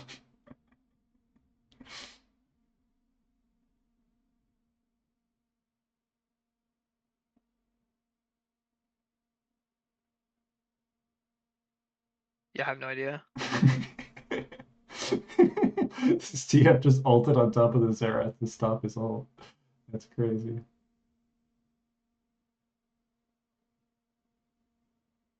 Oh, he just got off the gold card, or is that a Bard cure with the wall? Not gold On port. card.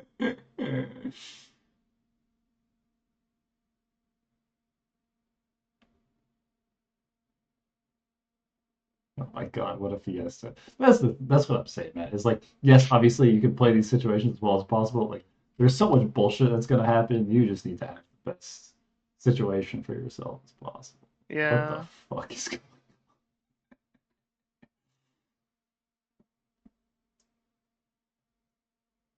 It's like this is the type of stuff that I don't even know how to think about.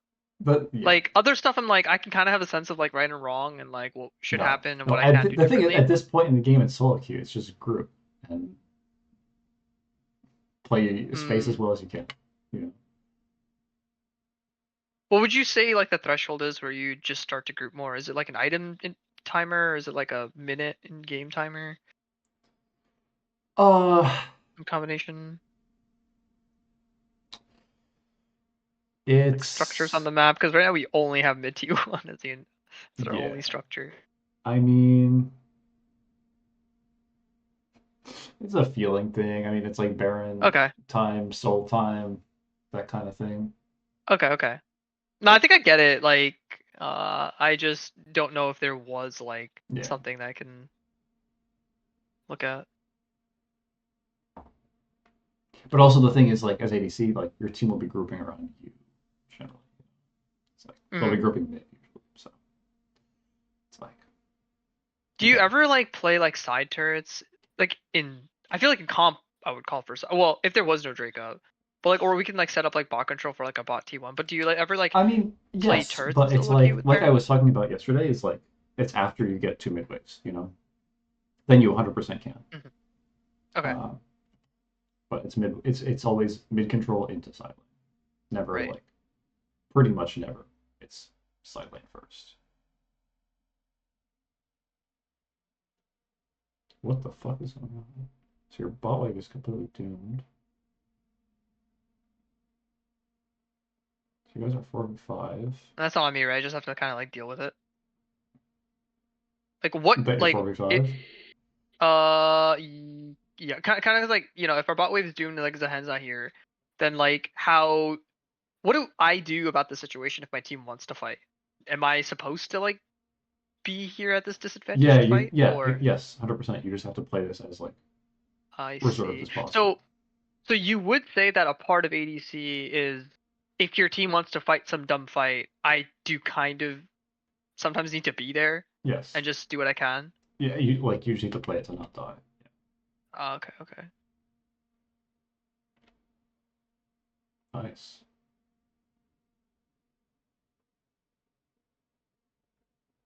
This is such a crazy fight. What the fuck? Yeah. Your Xerath is like trying to flank. Your champ's kind of broken.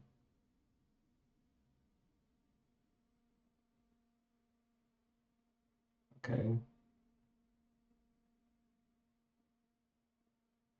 Mm, I don't know if we do this. I don't think we. I don't know what happens here. Do they have TF ults?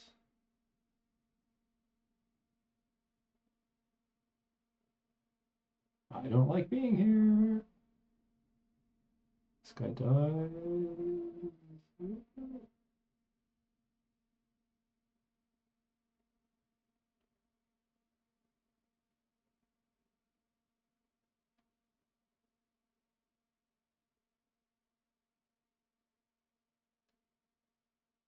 I guess no TF ult. Where did he ult bot? What the fuck? No way he ulted bot. I guess he doesn't have ult. Gamey.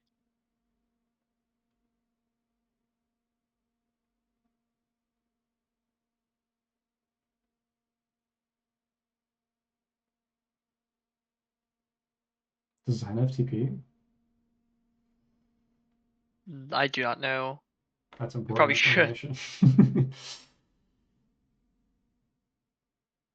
Oh my god.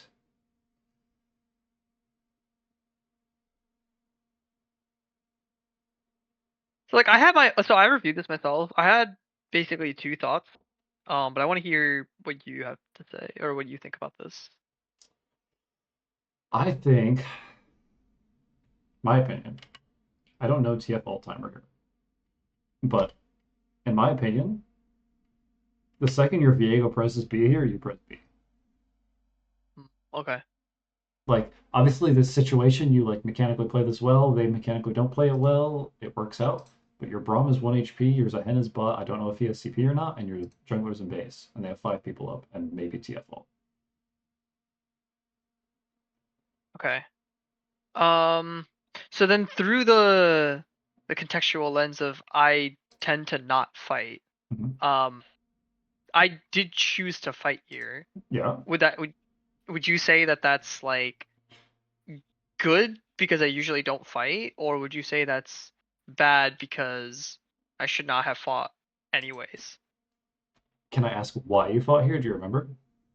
Because I personally felt very confident because they don't have any like I have my ult, I have GA, I have flash, and I can also like space them if they try to walk into me. Like my whole goal is just to stun and walk away. Mhm. So they theoretically, in my head, they will never kill me. Um, if I just make sure to like not go too far forward, and then because we have the Baron, even if I'm never able to attack them, I could just slowly take the turret. So I just felt like I was Exodia at this point. Yeah, yeah, yeah. Did you think about TF ult? That's my only question. I did not. I think that's the big thing. If you know TF has no ult, I think what you're like the fact that you like I think it's good that you recognize that it's really not possible for you to die here if you space well. I think Mhm. that's good that you understand. Um, Question is like, what are you actually going to get here? Like, maybe you hit this tower. Like, okay, great. But the thing is, if TF has ults, like, this is horrible. This is really horrible. You will die, Mhm. or you. Now I probably have to there figure a lot of is stuff there like is a out. way for you to die without you being able to do anything about it. You know, like Mhm. if TF has ult. Like, imagine TF ults on top of you right now. Yeah, I think yeah, it's like I would have ult like I have RE plus flash, but then it's like I'm doing all that to disengage, which is Yeah, not what I probably should be doing. yeah. And it's just Okay. like the thing is, right, when Viego's recalling here, you'll have the opportunity to do this again in 30 seconds. Like, and it's just going to be a better situation for you. Like, it's just going to be a Right. higher percentage situation. Like, you're Okay. intentionally putting yourself in a lower percentage situation when it's going to represent itself in 30 seconds. I guess your Baron's like running out, but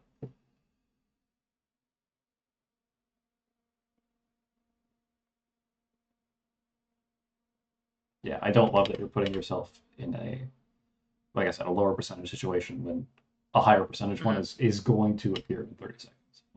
100%. Okay. But I do agree that like as long as you don't get TF gold carded and there's no like random Fiora flank, you're untouchable. Okay. So then how do you feel about this like this T3 take? I mean, your support's in base. Graves is dead. TF for sure has ult now, like 100%.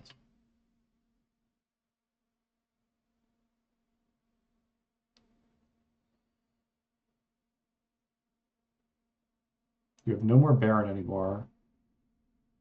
Your top wave is cooked.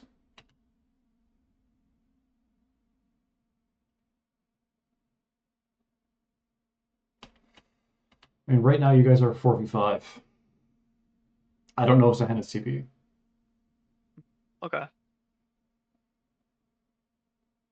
I think at this point when Graves is spawning, it's like take the tower, get out, maybe. Is that a player? Yeah, Graves is up. Yeah, I think it's take the tower, get out. Yeah. Because now Graves can be here. As Okay. long as you don't guys don't get 4-man Bard ulted, the TF ult's already done now, like it's okay. But you're 4v5 here, straight up. Like there's no reason to do this. Mhm. Like this is just you're just adding risk to the game here. Like, so I talked about like you want to like squeeze out whatever advantage you possibly can in lane, right? I think your mindset for late game is really, really good. Is like I want to take like the high percentage fights in late game and not Mhm. just like randomly scrap everything. Like if you're behind in late game, great, it's good to randomly scrap everything. But like I think it's the later the game goes, right? Like there's uh, death timers are longer, blah blah blah. Like uh, you want to take advantageous fights and Yeah. not take fights just because you're strong. Does that make sense? It it does. I'm trying to think if there's like a a recurring issue that applies to a lot of my games. Hmm. I don't know how much like what happened here is an accurate representation of what I usually do because I've there's like there's like two things that are going on here in my head. There's one that's like I know this feels over tempo because I've been on map for a really long time and Hmm. like we got a bunch of turrets and stuff like that. But at the same time, I feel really strong and I have like my ult and flash and I have my team with me. Hmm. So there's I don't even know what I'm trying to say.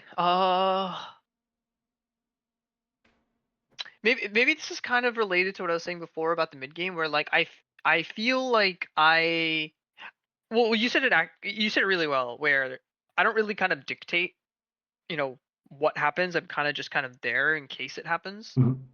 Uh but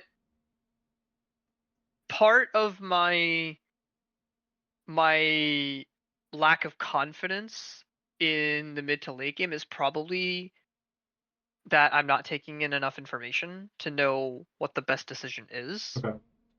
But I also think that I don't know how that information can be used because like even if Zahen has TP, I don't know if is going to TP. Right. Even if like these people have these resources, I don't know how they're going to use it. Yeah. So psychologically, I'm just like I don't know how I'm going to use this information if I have no idea how this information will even be used. So it's like it feels like way too I feel like there's way too many variables and way too many like permutations of what stuff can happen Hmm. that I think my mind just kind of like blocks it out and Yeah. it's just like I feel I good, let me just keep going. I completely agree. Like there is so much more variance and randomness in late game fights than there is in lane. Like you have much more control of what happens in lane. So, which is why I'm kind of I like this idea of like later in the game you play like more reserved. Like you play fights to not die.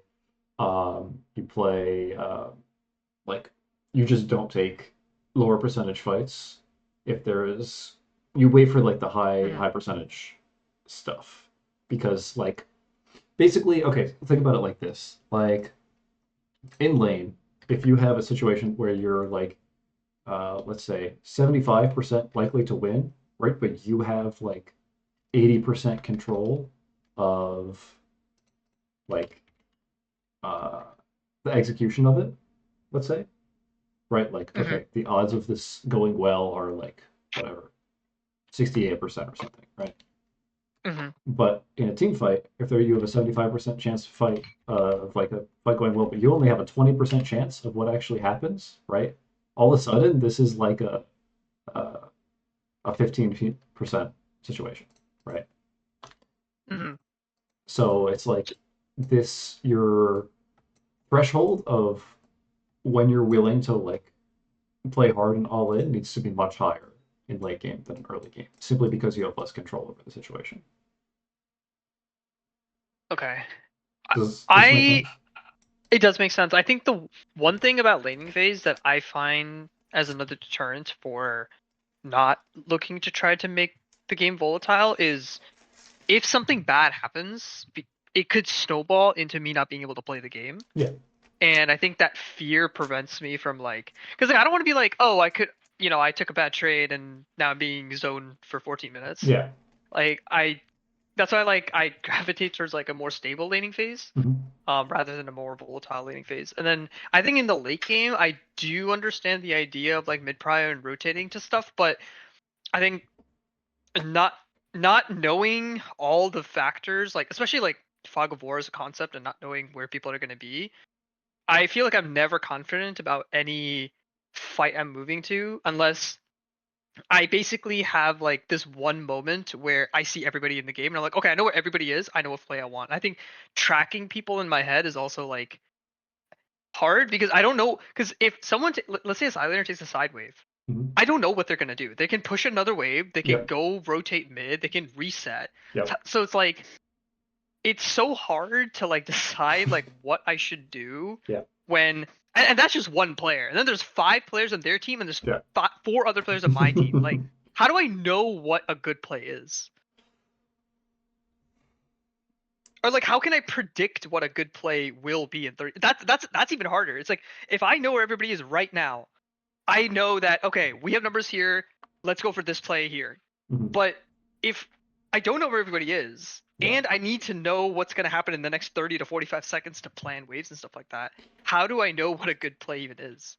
My opinion is in mid-late game in solo queue, what you're talking about, and especially as ADC, where like you have to do micro and stuff, is pretty impossible to like Okay. track everybody, know exactly what's going on, know exactly whether a fight is every fight is winning or losing.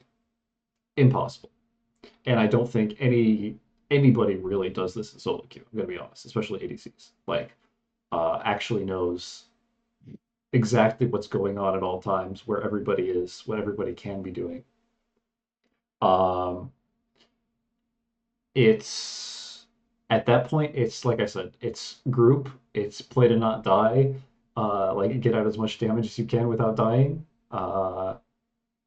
play objectives, and Okay. like hold your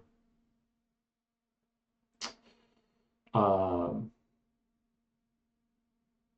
play to not Like would you die, but like play hold your like I guess willingness to all in for those rare fights that you are confident are really good, right? Where like you guys okay. have your sidelines pushed in, where it's an objective that you already have control over, and they're walking into you, right? Like stuff like this, like Okay. that's when you can be like, okay, like yes, but outside of that, you just need to like be there, hover, play to not die, and make sure that no matter what happens, you can farm the next wave. Okay. Does that make So would sense? you it does make a lot of sense. So would you say like a practical like application of this would be find like basically find and execute like find one fight or like when you feel really good about one fight just like all in and then you Yes. can determine if that's like the fight or not. Yes.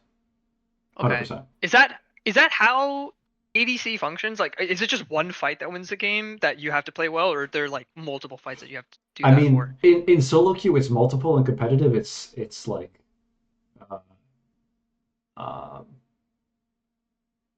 I mean, it's usually uh, it depends on how long the game goes, etc.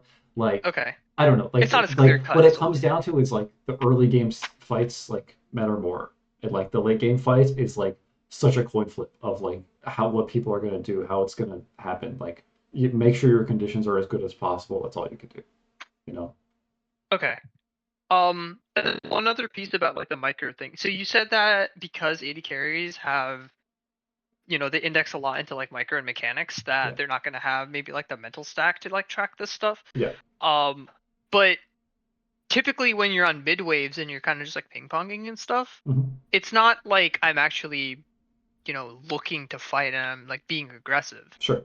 Does No, I does mean, that it's great to have like I mean, you have general awareness of like side lanes of like what like for example, like there was one situation where it's like, okay, you collect a wave, move with your team, collect the next wave, like fuck.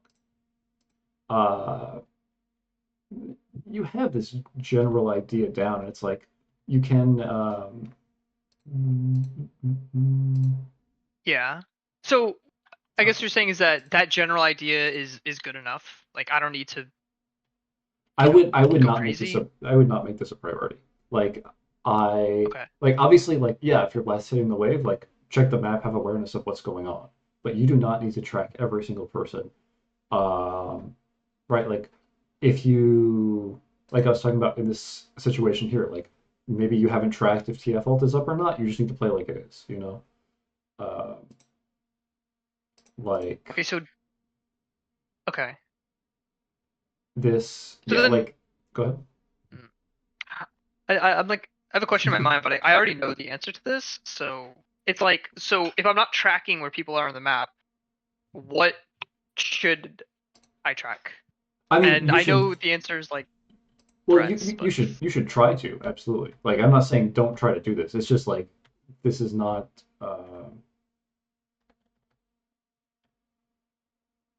You absolutely should. Like I was saying in this this play where you should have gone top. I don't remember exactly where it is. It's like when you're collecting that mid wave, you should absolutely look at the map, notice that you know where all five of them are, and that one of your teammates is dead. Like hmm that's what you need. You know, like what's happening on the map, etc. Um, hmm what the point I'm trying to make is that like this is not like the main thing you should focus your solo queue improvement on is like mid game awareness. Like it's important. mm, I think your mid game awareness okay. is decent. It absolutely could be better. Like I said, like especially that one time you should have gone top. Um, hmm it's decent, and in mid game, like that is the thing you should think about. Absolutely, is like once you're out of lane phase, that is absolutely what you should think about. It's like, can I hit this mid wave? What should I do after this mid wave? Where is everybody? And like, okay, so like first it's what's happening in the game, and then you use that to inform these decisions of can I hit this mid wave? What should I do after this mid wave? Okay. Um, I let me think write this down. what my the other coach was telling me that I've had for a while is it's and I'm gonna connect what you said with what he said. And I Mhm. think that will resonate with me a lot. Is that I'm thinking too much about everybody.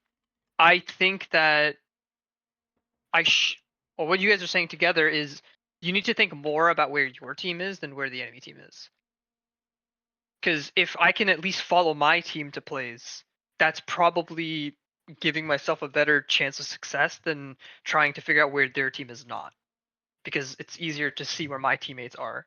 Would you say that that's Yeah, accurate I or? mean, obviously, if they're like uh, if you don't see their side laners on side lane, that's a big red flag, and your waves are Yeah. pushed in. That's obviously a big red flag.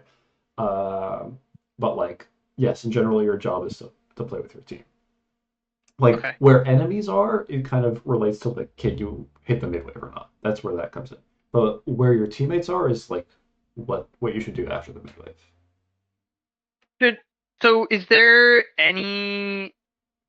there anything around like I should track what my teammates are or like try to predict what my teammates are going to do? Yes, Because 100%. like I okay, think so I like do need to do that, right?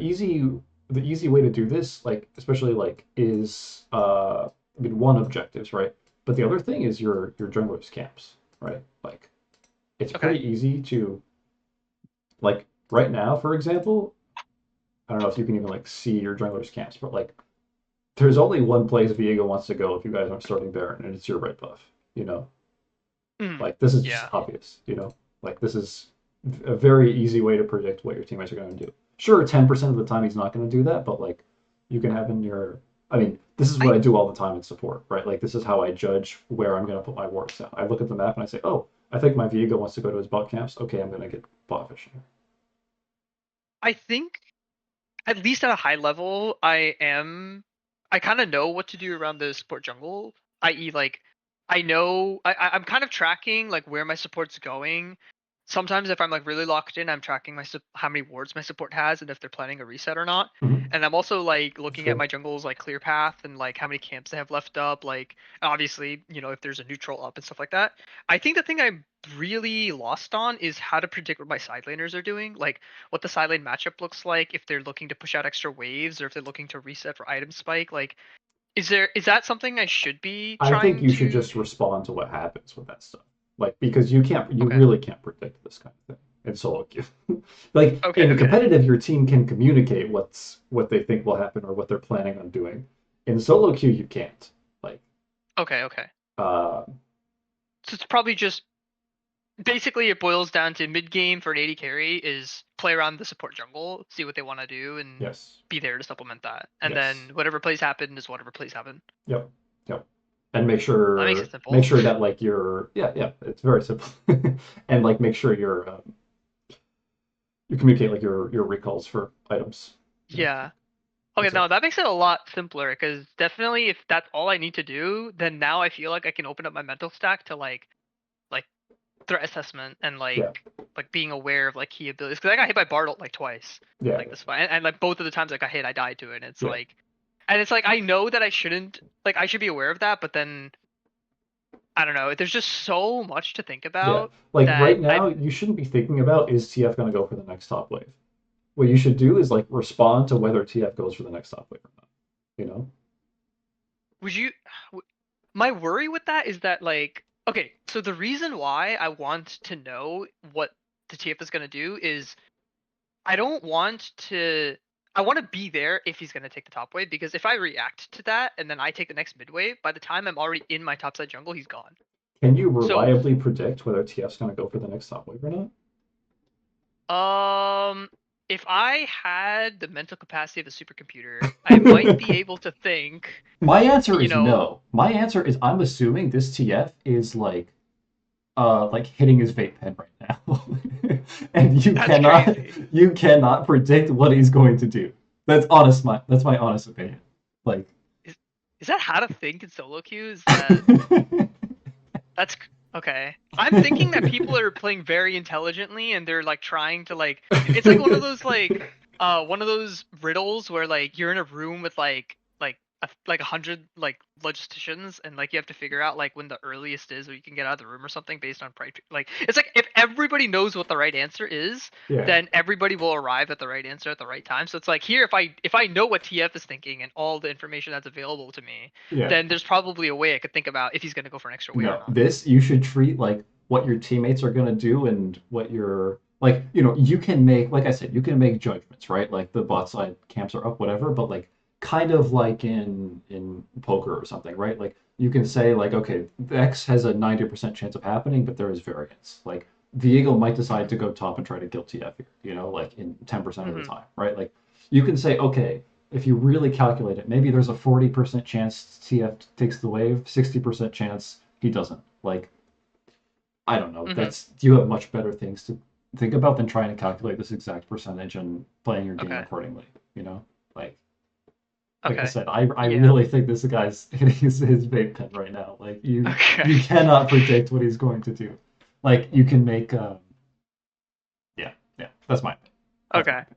It's definitely cathartic. It feels like a huge weight has been lifted where I'm like, I'm definitely worrying about the wrong stuff. Like, I will say that I never felt like my mid game macro was bad. Yeah, I felt like I did have the general fundamentals down, but trying, like, for me, I feel like trying to evolve those fundamentals to the next level, I yeah, felt like the barrier was so high because, at least to me, I felt like the next level is trying to predict the next play. yeah. Um, I guess what I should start with is like just being more attentive to my at least my team, at least my Yes, support jungle yes, to yes, start. yes. Yeah, Then the next level will be more attentive to my side laners, yeah, preferably on the strong side, yeah, and then the weak side. yeah, And then if once I get really good at that, then maybe like yeah. And I in would put in TP timers and globals in there as well.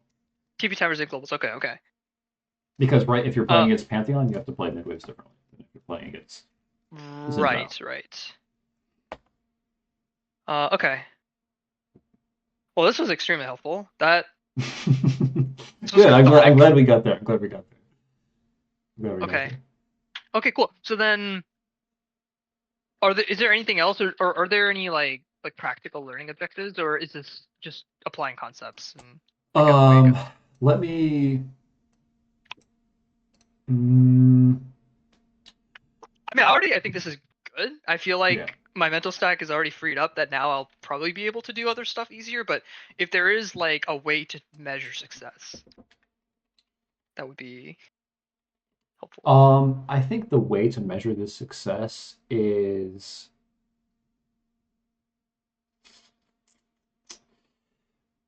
evaluate like like I was talking about here, for example, like were you thinking about TF Vault? Like, mm, Not in the slightest. like, mm,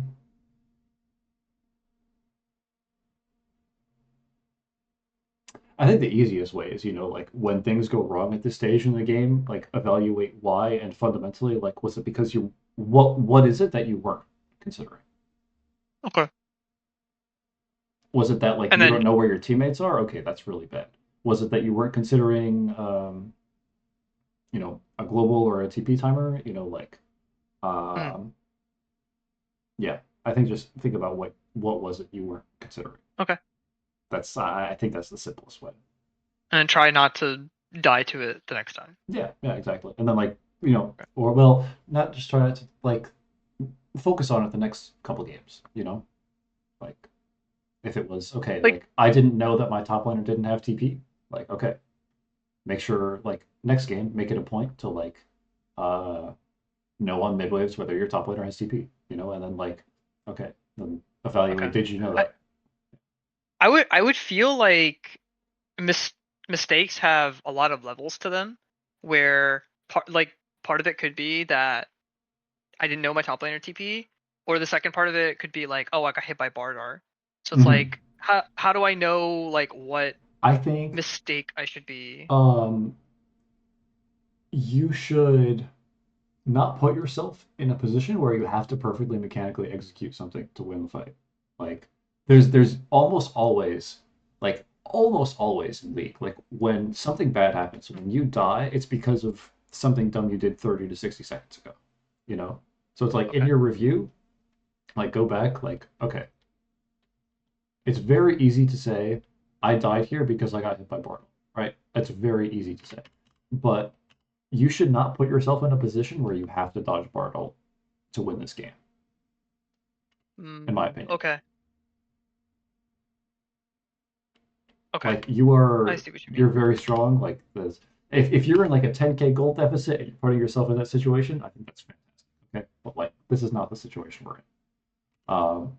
There's a reason why you getting hit because right, for example, if you're like in the middle of midwave as five and you get solo hit by Bartle, I don't think it's game losing. You know, Hmm. Yeah, that's true. but if you get hit by Bardolt in a 4v5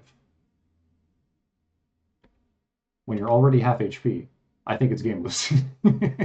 Hmm. you know? Okay, so then yeah, I see what you mean. So the mistake is not getting hit by Bartle, it's putting yourself in this situation. Okay, how did you get in this situation?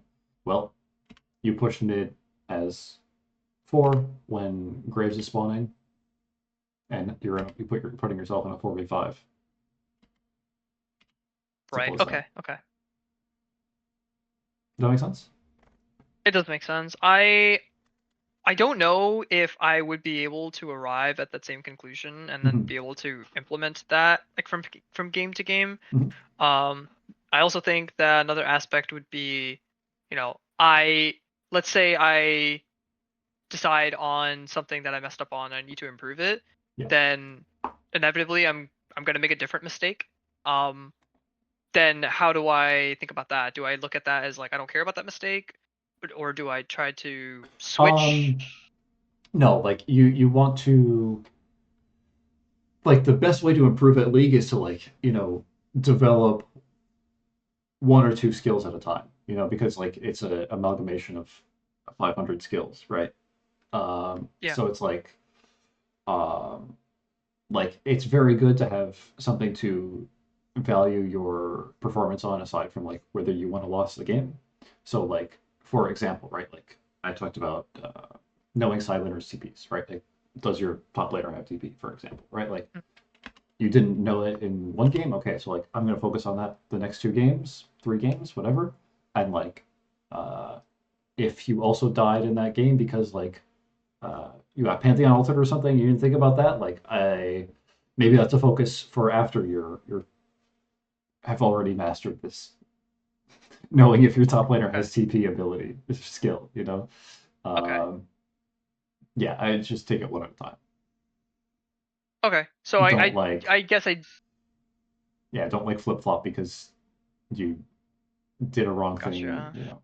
Like if you're focusing So on in lane, if you're focusing on wave management and you know you died to a jungle gank the next game, that doesn't mean you should shift your focus from wave management to jungle ganks. You know, like I you need to see, do it yeah. over a few games. So part of the learning process is the skill itself of cutting out the noise of other mistakes, Yeah, like yeah, yeah, being able to accept like other types of mistakes yeah, yeah, when okay. I absolutely. feel like that's also kind of hard when you see all these mistakes and you're like you want to fix Yeah, everything yeah. and That's also why, like,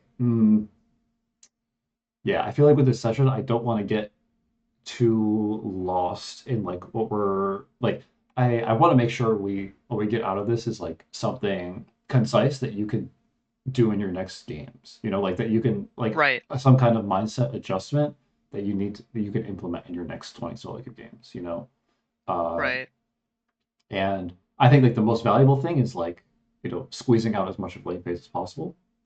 But I also think uh, reducing your mid game mental stack to like playing with your team and being aware of what's going on in the game. I think that's also like let me try to Yeah, summarize that this for you because honestly, I don't want you to get like 50 different things from this, you know. So mhm. Yeah, one, honestly, the already just like being what's the word? Like being allowed to not like how do I describe this? It's like you're kind of allowing me to not need to feel like I need to think about the side lane state. It's a long way of saying that like it kind of just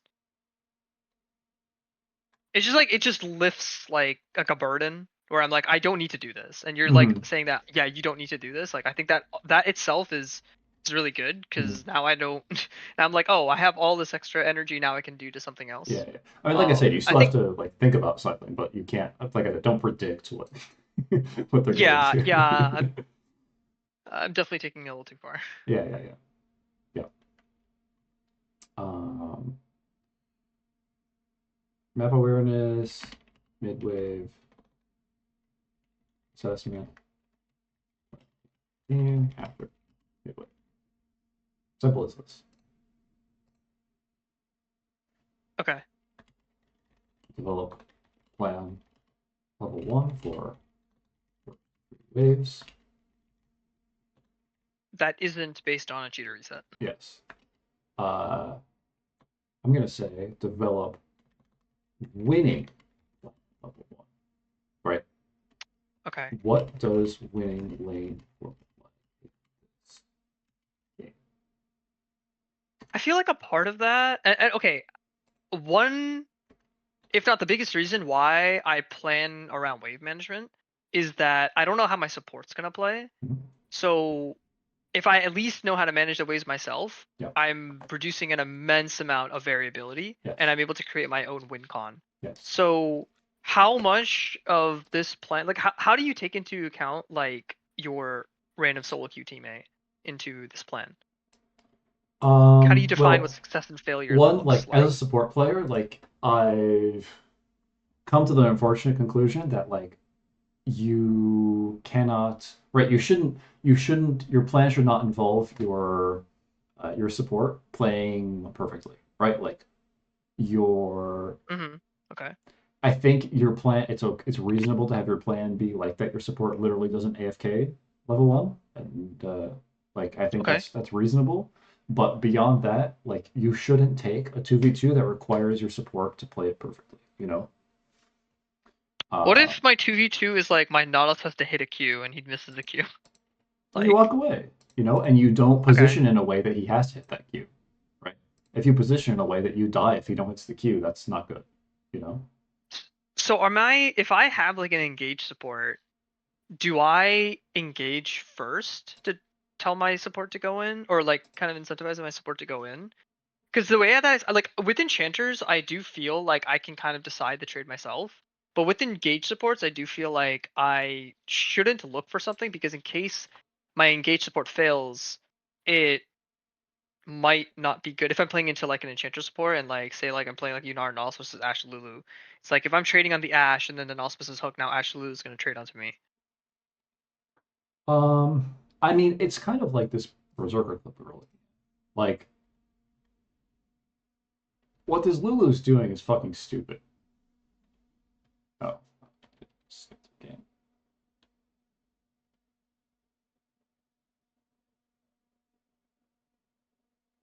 Mhm. Right. It's not good for Lulu to eat this. Yeah.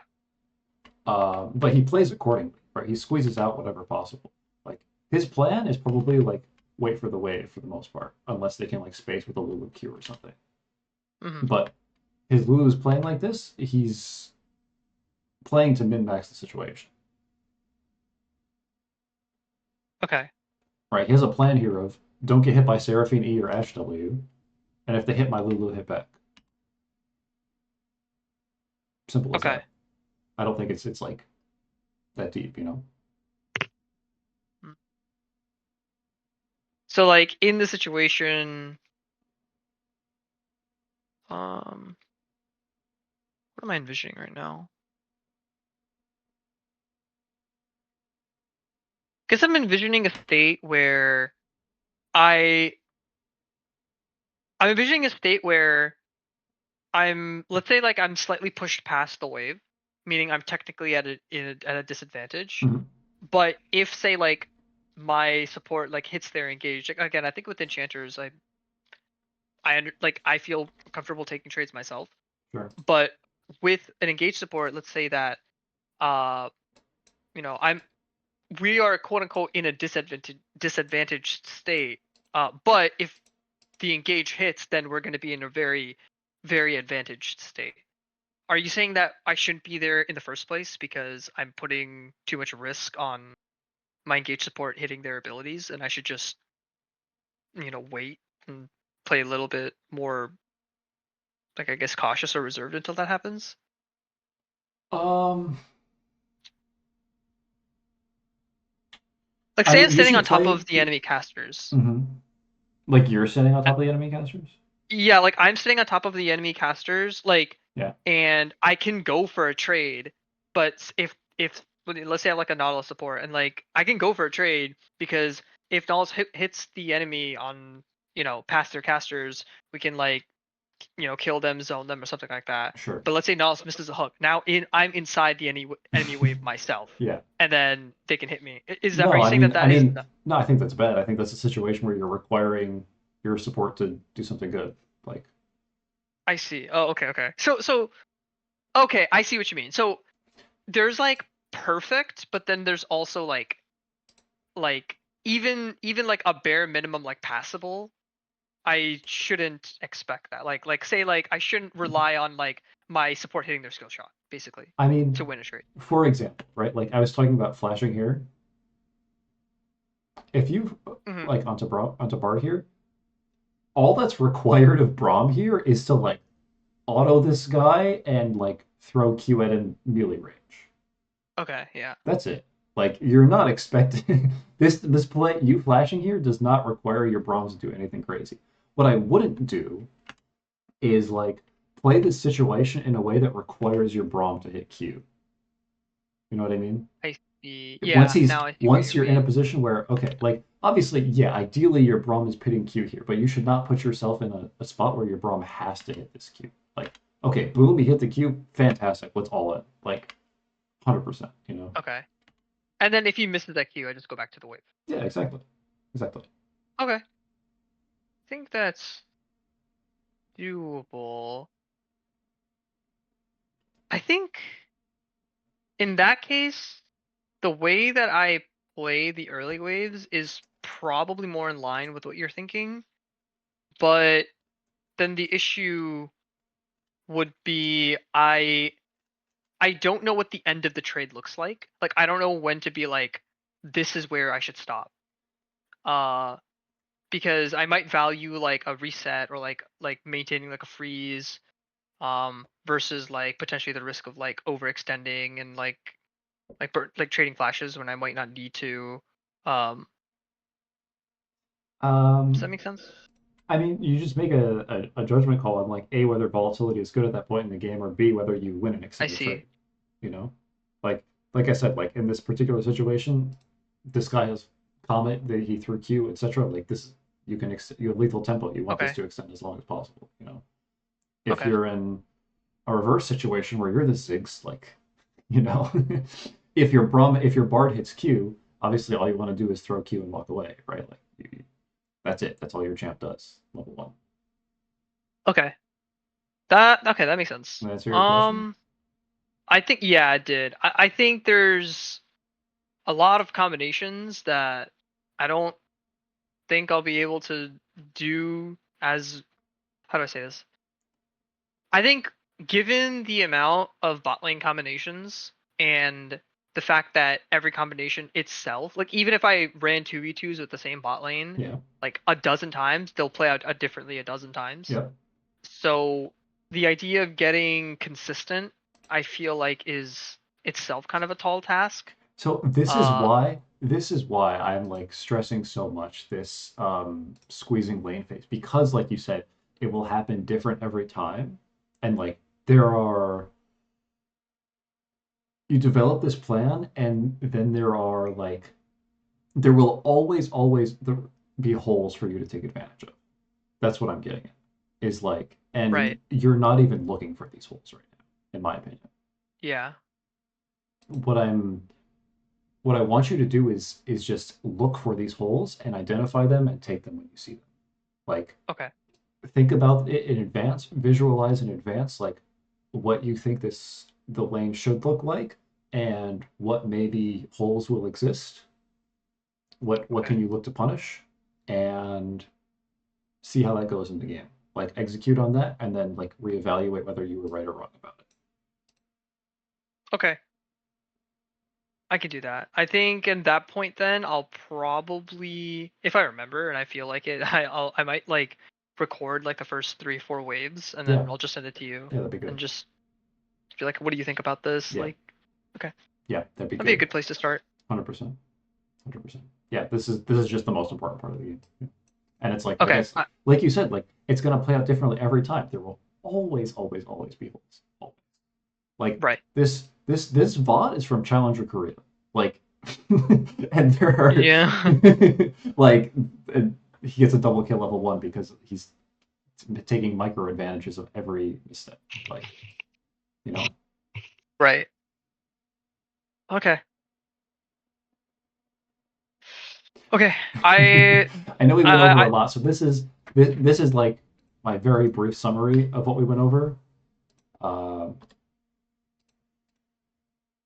I'm no, gonna that's good. say, I was also taking notes myself, okay, good. so I have some things that I kind of need to re think about myself as Okay, like kind of like sub bullet points of what you're mentioning here. So okay, good, good. I'm glad. Yeah, because this was pretty long. I just want to make sure we're not lost in like all the stuff that we went over. That you oh have no, no, something I concrete. Okay, no, definitely not. I'm like a sponge. I also love talking about League and cool. understanding League, especially Okay. when it comes to my own improvement. So Yeah, like good, I good. think I took in everything.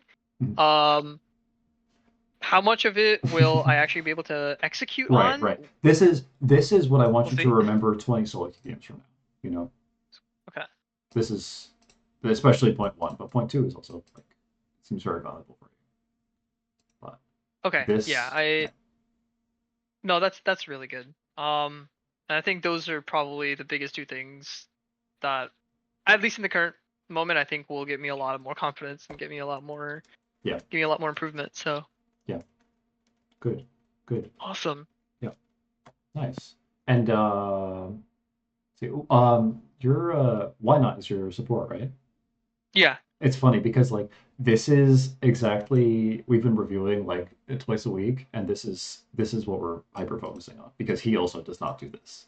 Like he Yeah. um so this is great. This is good. You guys are both working on the same thing. Maybe we can do some 2v2 sometime or something. Oh, that'd be great. That'd be a Yeah, lot of fun. I'd be down. yeah. That'd be really good. Yeah. Yeah, this is where you can squeeze the most, especially in solo queue. Yeah. Okay.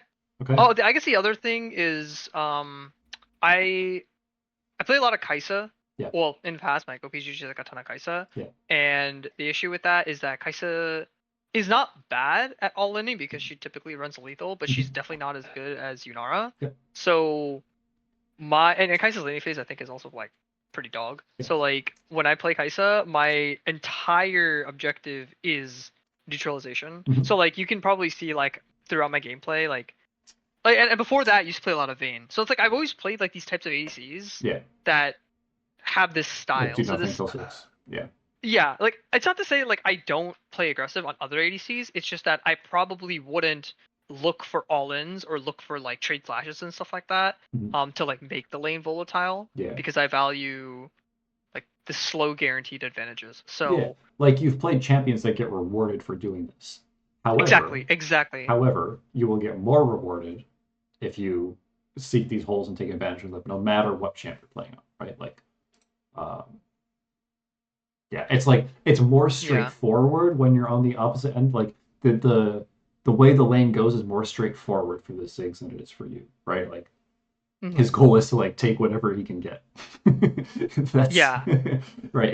That's a pretty straightforward game plan. It's less straightforward when you're on this side of it when you have the winning Hmm. play, but like even when you're behind, like my last review with Why Not, he was in like he was playing Rakan against Draven Alistar, right? Like it should be like super unplayable, but like there were these windows that he was just not even looking for. That like he could have been 4-0 on a flank, like um Yeah. and I promise you, even on these Kai'Sa Vayne champs, like especially Kai'Sa, like with the way your Q works and stuff, like there are I'm confident in 90% of your solo queue games. There are lane phase holes that could win you lane very easily. I 100% agree. Yeah, yeah.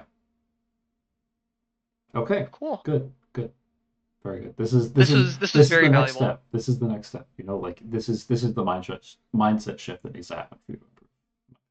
Right. I no, this was very very helpful. I'm excited to play more games now and like actually try. Well, I'm gonna Sweet. fail a lot, but like Good, good. Mistakes are good. Mistakes are good. That's but yeah, growth. this is great. Thank you so much. I Sweet. really appreciate your time. Yeah, This is yeah, great of insight. course. Okay.